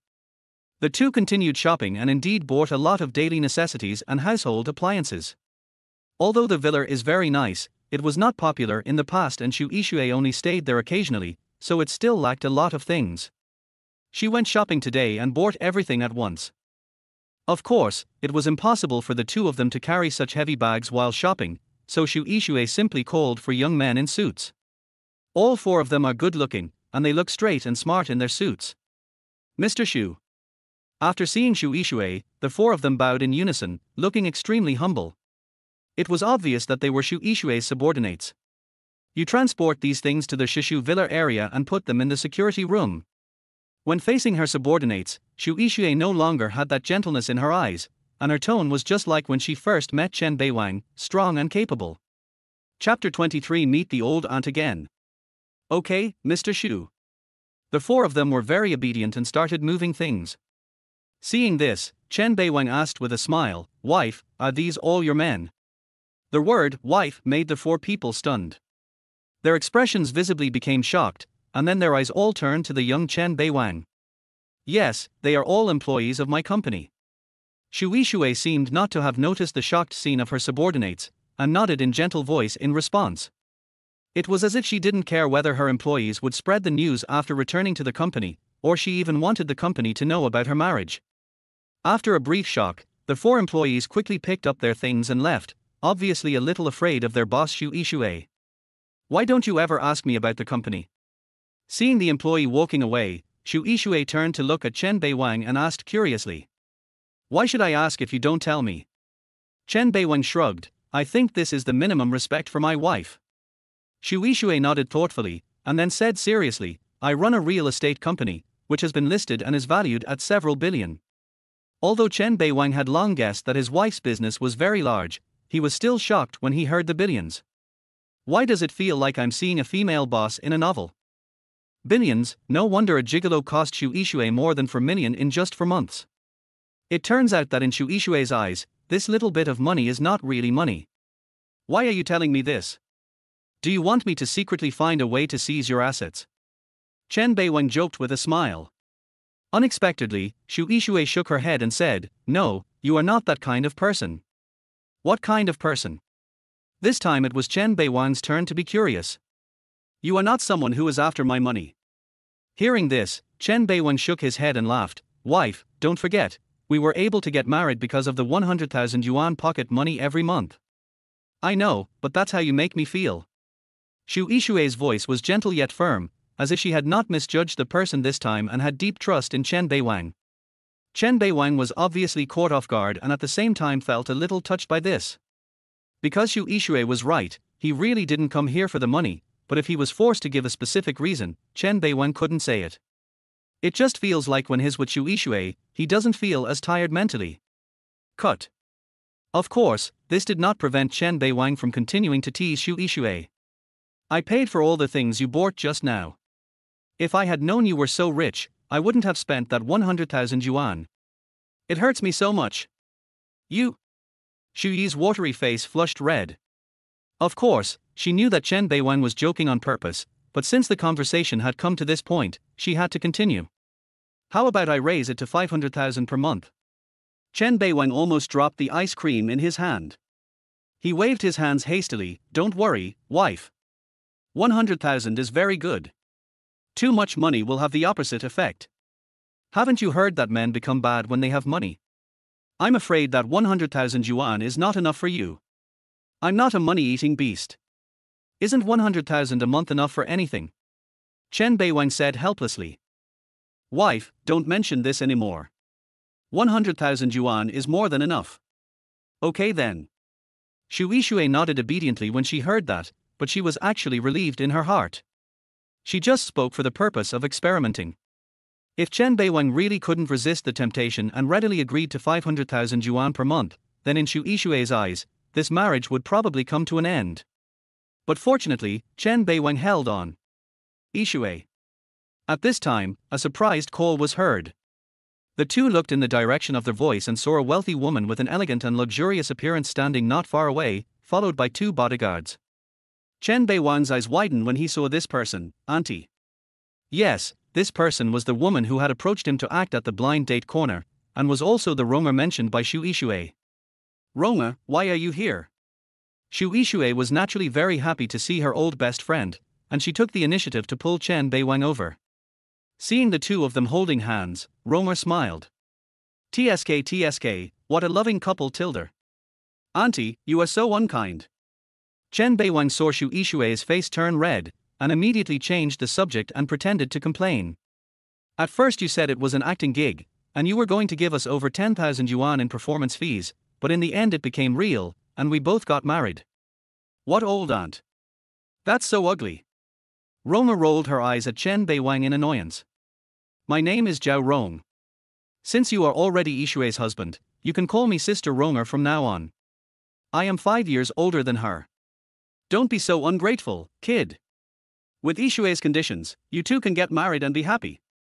Chen Beiwang laughed when he heard that. That's right, my wife is the best in the world, Sister Rona, you don't know how happy I have been these past few days.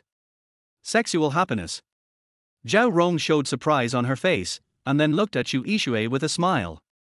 I didn't expect that, Yixue, you two are quite quick. You think too much. Xu Yixue suddenly felt embarrassed. You two are not talking about the same thing. Sister Ronger, I didn't expect you to be so yellow. Chen Beiwang and Zhao Rong seemed to be quite familiar with each other, and he directly extended his hand without any shame. Where's my performance fee? Should I settle it? Stop dreaming, you bastard. Zhao Rong smiled unhappily. I'm afraid your performance will never end in this lifetime, so how can you even talk about performance fees? I have to act this out for the rest of my life. Chen Beiwang pretended to be surprised and disappointed. Don't you want to? Xu Yixue asked softly, her eyes falling on Chen Beiwang with a hint of coldness. How could that be? I will live with my wife till we grow old together. I am not the kind of person who will abandon her after having sex with her. Seeing that the atmosphere was becoming lively, Chen Beiwang immediately invited Zhao Rong to go shopping with him and his wife. She did not refuse, and it was a good opportunity to formally meet Chen Beiwang. No matter how much you know before, it is all based on private investigation, but you can only understand what this person is like after you meet him in person. At the same time, Chen Beiwang was a little curious. He didn't understand how Xu Yishui and Zhao Rong got together. Not to mention that they are best friends despite the 5-year age difference, their looks alone are not on the same level. Isn't it said that women are narrow-minded and don't want to play with people who are prettier than themselves? Xu Yishui looked to be in her early 30s, and Zhao Rong looked to be in her 40s, otherwise Chen Beiwang would not have grouped Zhao Rong together with his mother when he first met her. Zhao Rong is indeed not as old as her mother, but her maintenance seems to be not up to par, so her age is still relatively intuitive. Zhao Rong went shopping with her best friend and dismissed the 2 bodyguards who followed them. The 3 of them went to a high-end Western restaurant for lunch together. Chapter 24 Kiss. There is a little episode worth mentioning. As for Western restaurants, to be honest, Chen Beiwang had only been there a few times in his 25 years of life. The last time he went there was when he accompanied Lin Royue, and it was a non-authentic and affordable Western restaurant. But he had never eaten at such high-end restaurants where the average consumption per person starts at several thousand yuan. Or maybe he is a pure and authentic dragon Chinese at heart, and his taste buds just can't match these overseas things, such as steak salad and pasta, which he just can't get used to. So much so that Xu Yishui and Zhao Rong kept eating during lunch, while Chen Beiwang put down his knife and fork after taking a few bites. After lunch, Zhao Rong prepared to leave. Yishui, I have something else to do at the company. Zhao Rong looked at Xu Yishui and said, also, come to my company tomorrow. We have a project that we need to work on, and my company can't handle it. We have to continue to work together. Xu Yishui nodded, no problem, Roma, I'll go there with the team at 10 a.m. tomorrow. The 2 agreed on a time and place, and Zhao Rong left. Before leaving, she did not forget to say hello to Chen Beiwang with a smile. It was obvious that she was quite satisfied with Chen Beiwang. The 2 continued shopping, and Xu Yishui spoke first. Roma's company is also in real estate. Chen Beiwang was stunned. You are all in the real estate industry, so isn't there a conflict between the 2 industries? Fortunately, real estate is just a large category. If you break it down, there is no conflict and they can even complement each other. Xu Yishui cleared up Chen Beiwang's confusion. Besides, it was Romer who brought me into the industry. Even if there is a conflict in the future, I will take the initiative to withdraw and not cause any impact on her. Chen Beiwang did not express any objection to Xu Yishui's gratitude, although he knew that if there really was an industry conflict, the withdrawal of either party would be a considerable loss. But that was Xu Yishui's company, and he had no right to express his opinion. What's more, Xu Yishui's style of doing things is very much to Chen Beiwang's liking. His usual principle of doing things is to repay a drop of kindness with a spring of gratitude. Otherwise, he could have played with Li Chunxing. It was because Chen Beiwang never forgot the help Li Chunxing had given him over the past 3 years. Let's go, let's find another store to eat something. Xu Yishui seemed to be accustomed to holding Chen Beiwang's hand. The latter was slightly stunned when he heard this, and then tenderness and emotion appeared in his eyes. Obviously, Xu Yishui had noticed that Chen Beiwang didn't seem to like eating when they were having dinner just now, so she suggested having another meal. It's okay, honey. I'll just buy some snacks. We can eat while shopping. Wouldn't that make us feel like a couple? Xu Yishui was a little hesitant. She naturally wanted to take Chen Beiwang to eat something good, but since the latter had a firm attitude, she could only acquiesce. The 2 left the World Trade Mall and came to the nearby food street. Chen Beiwang first bought a bowl of grilled cold noodles. In this late autumn and early winter season, the grilled cold noodles were steaming. Hurry up, honey, take the first bite while it's hot. Chen Beiwang trotted to Xu Yishui, picked up a piece of grilled cold noodles with a skewer, and brought it to Xu Yishui's spout. Xu Yishui was slightly stunned, just like when she was drinking last night. She had never eaten this kind of street snack before, but the fragrant aroma and her trust in Chen Beiwang made her open her mouth. Snacks like grilled cold noodles are available all over the country, especially in the north, so they are very common, but Xu Yishui has never eaten them. When she took the first bite, she couldn't help but exclaimed, "It tastes great." Really? Chen Beiwang laughed. This grilled cold noodles stall is a time-honored brand and it's also the stall he and Li Chunxing often come to eat at. He knows exactly how it tastes. Wife, are you not full either? Seeing Xu Yishui's appearance, Chen Bei couldn't help but ask curiously. Xu Yixue nodded. I usually only eat until I'm 50% full for lunch, because eating too much will drain my energy, which will easily drag out the afternoon and delay my work. We're both taking a break today. We don't have any work to do, so eat without worry. Chen Beiwang directly put the small bowl of grilled cold noodles in Xu Yixue's hand. Eat as much as you want. Even if you get fat, your husband will still want it. You're the one who gets fat. Xu Yixue muttered something, but in her heart she was excited like a little woman. Chen Bei's cheesy love words might sound very cheesy to other people, but to Xu Yixue they sounded like the sound of nature. Also, you don't have to eat it all. Leave some room for me to take you to eat some more snacks. Xu Yixue frowned when she heard this. How can we waste it if we don't eat it all? Even though she is rich, Xu Yixue does not have the habit of wasting food and strives to eat cleanly.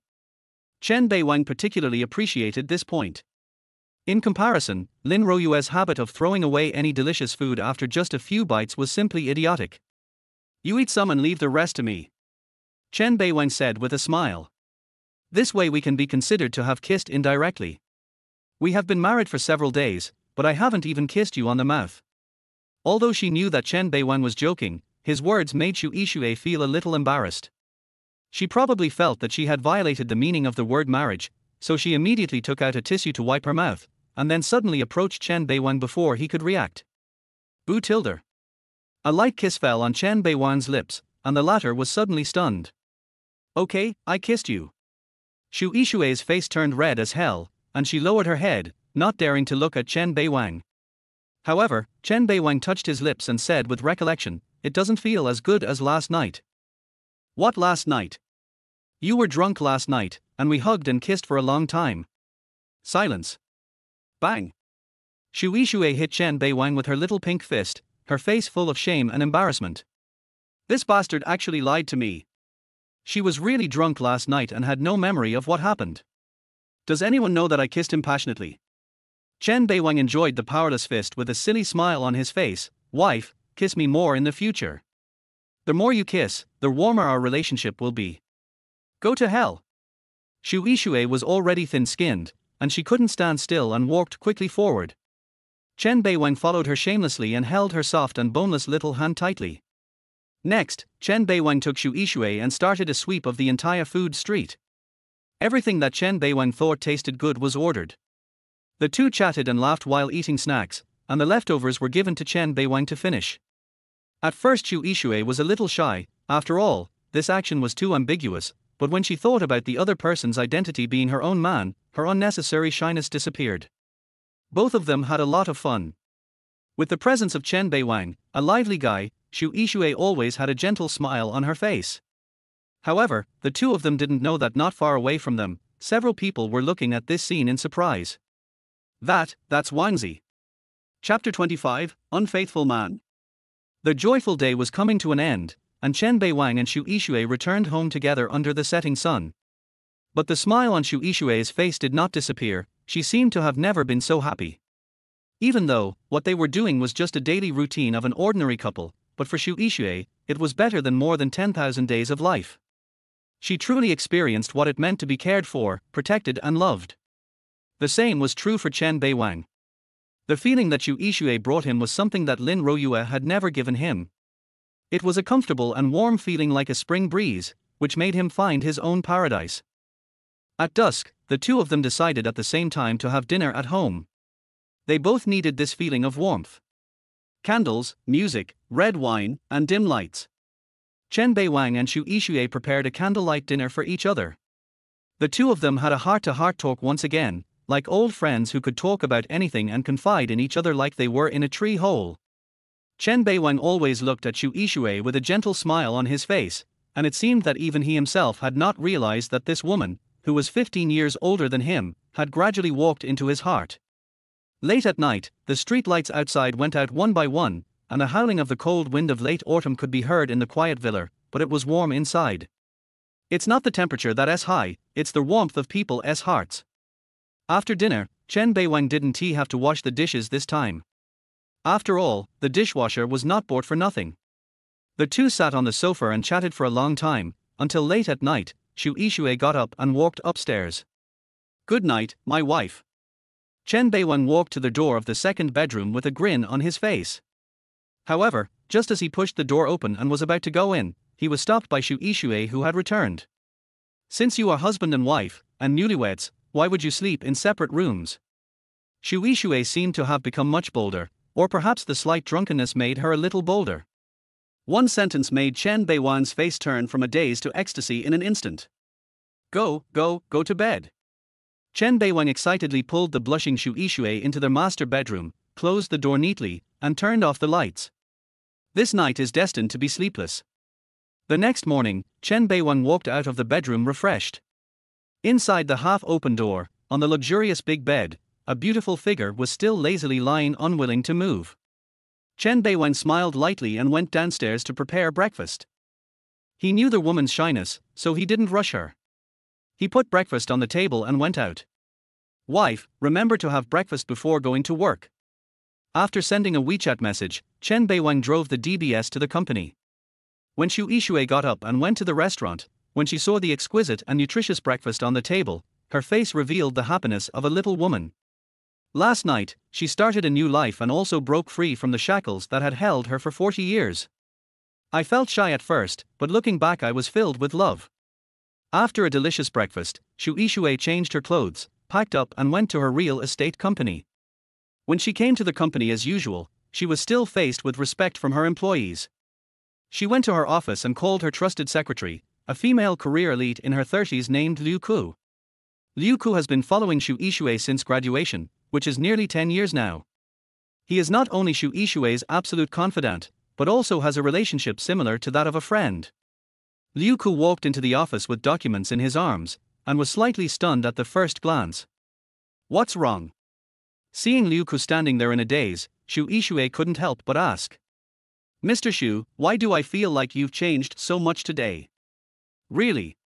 What specific changes have taken place? Xu Yixue asked back nonchalantly before she could react. You are more beautiful than before, and your complexion is much rosier. Liu Ku's serious words made Xu Yixue's face turn red instantly. Liu Ku is not an old maid like Xu Yixue. She has been married for a long time. Seeing Xu Yixue's expression, she immediately understood and gave a slightly teasing smile. Boss Xu, I heard from people down there that you're married? It looks like you're newlywed, right? As a partner for many years, she was naturally well aware that Xu Yixue had never been married and was a virgin. These words are naturally meant as a joke, saying that Xu Yixue has completely evolved into a real woman. You are the only one with ears and a mouth. Xu Yixue glared at Liu Ku in embarrassment and anger, and the latter laughed even louder. Okay, if you laugh again, I'll deduct your salary. Seeing that Xu Yixue was a little embarrassed, Liu Ku stopped smiling and quickly changed the subject to business. Is the financial lawyer ready? Liu Ku nodded. Okay, tell everyone to get ready, and we'll go to Kaiyuan Real Estate. Xu Yixue thought that her happy face was over, but she never expected that when she came to Kaiyuan Real Estate and met Zhao Rong, she would be teased again. Moreover, compared to Liu Ku, Zhao Rong is obviously more unscrupulous. She took Xu Yixue and walked into her office alone, then asked hurriedly, Yixue, did you sleep with that kid Beiwang? Oh, Roma, why are you speaking so rudely? Xu Yixue was embarrassed, but Zhao Rong didn't care. What's rude or not between us sisters? I didn't expect you to be defeated by that guy so quickly. I thought you planned to test him for a while longer.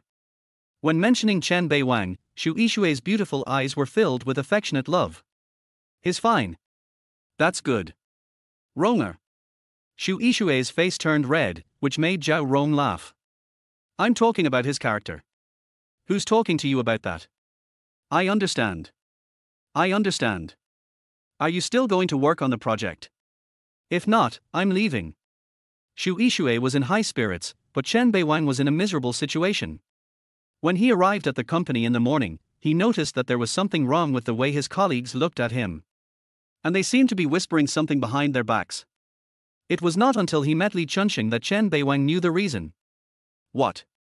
People say I'm an unfaithful man. Chen Beiwang widened his eyes. He was a little confused. He just didn't come to work for one day, so how could he be considered a heartless man? Who did he let down? Lin Royue? Could this woman be up to something weird again? Chen Beiwang subconsciously looked at Lin Royue, who was not far away, only to see the latter sitting at her workstation with a lonely expression and a hint of unwillingness. It doesn't seem to be her. Big head, what's going on? Chen Beiwang frowned and looked at Li Chunxing and asked in a low voice. Although he didn't care what others thought of him, he didn't want to be ruined and lose his popularity for no reason. I don't know either. Li Chunxing looked helpless. Everyone knows that we have a good relationship. You kept everything from me. I just heard some rumors, saying that you were sorry for Yeye. Sorry, Lin Royue? Chen Beiwang glared and said, fuck you, you let slip that I got married. Chapter 26 Vice President. It's no wonder Chen Beiwang thought this way. The whole company knew that Lin Royue was his girlfriend 8 years ago, and only Li Chunxing knew that he was married. To say that he is an unfaithful man obviously means that they know that he has a wife. Who else can Chen Beiwang blame if he doesn't blame Li Chunxing? Fuck. Li Chunxing cried out that he was wronged. You don't know my character. Your mouth is harder than steel. How could I possibly let you know? Seeing that Li Chunxing was about to get angry, Chen Beiwang realized that it really had nothing to do with Ren Da Tu. But what exactly is going on? That bastard Yu Jiawei? That's not right. Yu Jiawei couldn't possibly know that he was married. After unsuccessful thinking, Chen Beiwang was in a headache, so he had to set his target on a few female colleagues with whom he usually got along well. Sister Lin, Sister Hua, tell me, how did I become such a heartless person? Wangzi, tell me the truth, do you have a new love now? Sister Lin stared at Chen Beiwang seriously and questioned him, with a hint of jealousy in her tone. Chen Beiwang didn't answer, but just stood there in a daze. Do you know that yesterday, my sisters and I went to the food court for lunch and saw you and your new girlfriend? Sister Hua took over the conversation, and her words instantly made Chen Beiwang suddenly realize. So this is where the problem lies. But he felt a little unhappy. Shankar Trading Company, Limited is a 20-minute drive from the food street, and there is a total of half an hour break at noon. Why do these women have nothing better to do than go to the food street? But now that things have come to this, there is no point in him complaining. After all, the whole company probably knows that he has a new love. That's how people are. When a woman cheats on a man, everyone will feel sorry for him and comfort him to move on. But when a man betrays a woman, he will definitely be boycotted and condemned by the whole group, as if he had done something unforgivable. In people's subconscious, women are ultimately a vulnerable group. But this made Chen Beiwang suffer. How can this be called a new love? That is my legal wife. My dear wife. But can he explain it? Cannot.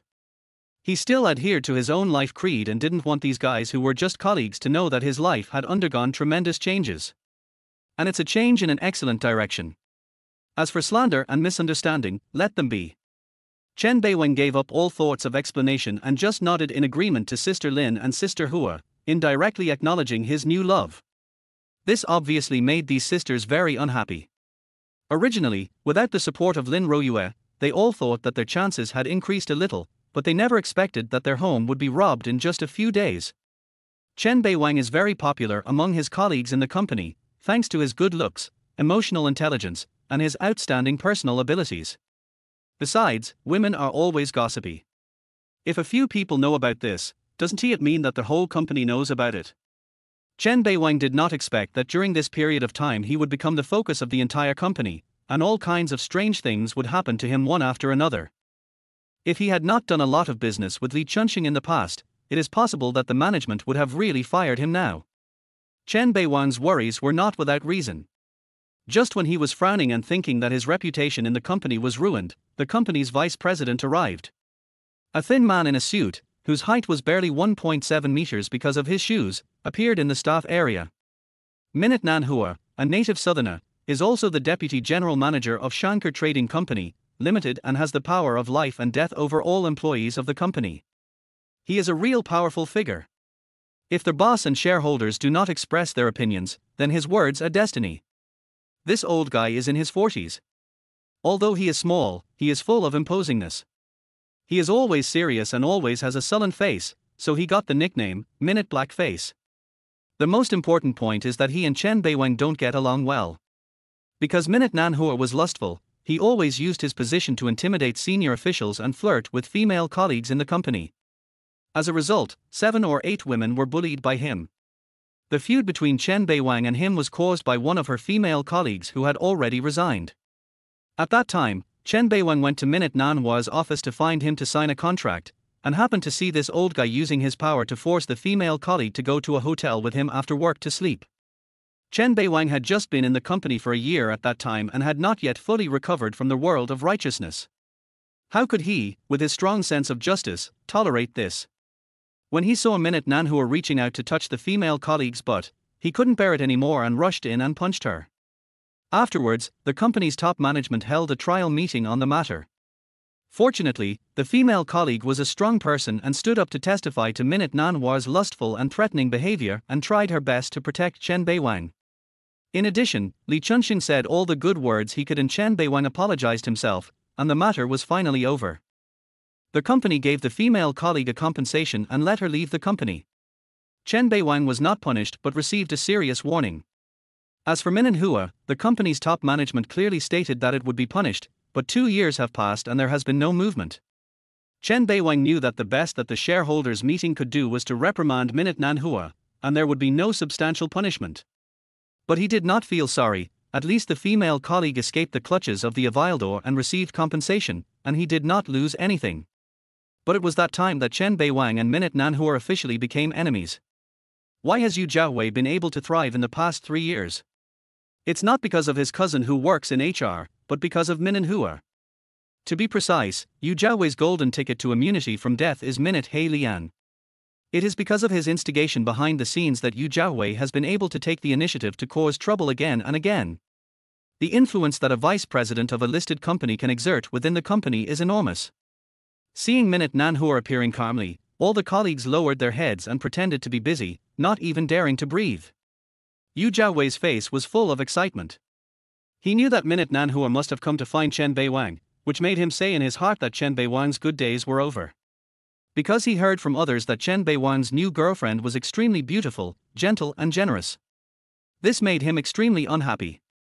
Why do all the good-looking women surround you, Chen Beiwang? There is Lin Royue in front and a new girlfriend behind. Judging from the rumors that Chen Beiwang has caused recently within the company is obviously afraid that things will escalate, so they will definitely intervene. And now, Minute Hua has come forward. Minute Nanhua glanced at the whole room, and when he saw that no one dared to look him in the eye, he nodded with satisfaction, and then a somewhat arrogant voice slowly sounded. Chen Beiwang, come with me to the office. Chapter 27 The Insidious Minute Hua. After saying this, Minute Nanhua left without looking back. Chen Beiwang frowned. He didn't expect the management to come so quickly. It seemed that he had really caused an impact on the company during this period of time. Li Chunhua looked nervous. Beiwang, nothing will happen, right? But he understood that Minute Nanhua had been looking for an opportunity to deal with Chen Beiwang. However, Chen Beiwang smiled easily and consoled her, don't worry, I'll be back soon. After saying that, he stood up and followed Minute Nanhua into the depths of the company. His movement also made all his colleagues look up. Lin Royue's eyes were mixed with 3 parts of sadness, 3 parts of unwillingness, and 4 parts of madness. Chen Beiwang, you shouldn't treat me like this. As soon as you get out of the elevator on the 18th floor and enter the Shankar Trading Company, Limited, you will find the employee lobby. Walking through the corridor inside is an important area of the company, which is off limits to outsiders. The HR department is at the gate, and further inside are the offices of the heads of various departments. As the company's vice president, Minute Nanhua's office is at the end of the corridor, which is also the deepest part of the company. As for the bosses and shareholders, they work on the 19th floor, where there is also a large group meeting room. This also reflects that Minute Hua really has the power of life and death over all employees of the company. Arriving at Minute Hymian's office, Chen Beiwang still had his signature gentle smile on his face. Boss Minute. Xiao Chen, please sit down. Minute Nanhua also smiled faintly, motioned Chen Beiwang to sit on the sofa, and then began to boil water and make tea. I wonder what Mr. Minute wants to talk to me about. Chen Beiwang remained friendly and polite, with obvious respect. He is no longer the young and reckless man he used to be. Although the two of them don't get along, he can't blatantly deny face to a vice president. If that's the case, he'll definitely be fired. Although Chen Beiwang really doesn't need this job now, relying on his wife for help is obviously not something Chen Beiwang can accept. Even if there are grudges among you, you still have to be happy. Xiao Chen, you have been in our company for 3 years, right? Minute Nanhua looked at Chen Beiwang with a puzzled look, then chuckled and asked. Chen Beiwang nodded and waited for Minute Nanhua's next words. I've watched you grow up in these 3 years. Minute Nanhua began his earnest teaching in the tone of an elder. When you were young and hot-tempered, you beat me up. As he said this, Minute Nanhua poured tea for Chen Beiwang, but the latter felt a chill in his heart. This old guy brought this up now, clearly telling me that he still remembers this grudge, and it also seems to be a threat to me. But that's all in the past. Look at you now. You give me the feeling that you have been drained of all your charm. In the past 3 years, you have generated so much revenue for our company and completed so many orders. Those old employees who have been working for 7 or 8 years can't compare with you. Chen Beiwang narrowed his eyes slightly. He was a little confused about Minute Nanhua. This old guy first threatened and then praised. What exactly does he want to do? Finally, after Minute Nanhua had been praising him for several minutes, he changed the subject and got to the point. Xiao Chen, you've heard about the recent rumors in the company, right? Chen Beiwang nodded, but smiled inwardly. It was indeed because of this. Look, first you were cheated on by your girlfriend, and everyone in the company group knew about it. Then your ex came to work in our company, and now he is less than 10 meters away from your workplace. Minute Nanhua spoke word by word with great earnestness. Now there are rumors that you just broke up a few days ago and have a new lover outside. It means that your predecessor, Lin Royue, had a broad perspective and didn't cause trouble in the company. Otherwise, if the news got out, how would our company be able to survive in the Parknian building? There wasn't much of a reprimand in Minute Nanhua's words. Instead, it felt like he was accusing Chen Beiwang, which made him sneer inwardly. Looking at Minute Nanhua's posture, it seems that he wants to win without fighting. He wants to use public pressure to force himself to resign. Chen Beiwang was not a rookie, and he was naturally sharp-minded. He saw through Minute Nanhua's true intentions at a glance.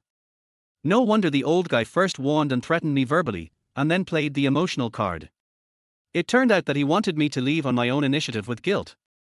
Moreover, Chen Beiwang also sniffed out another piece of information from Minute Nanhua's words. He defended Lin Royue. At first glance, or people with slow minds might not feel anything, but based on Chen Beiwang's understanding of Lin Royue, he felt that the matter might not be simple. One is greedy for money, the other is lustful.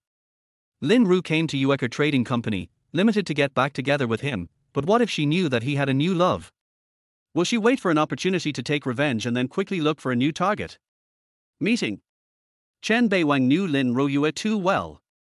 This woman was very ambitious, although her ambition only revolved around money and interests.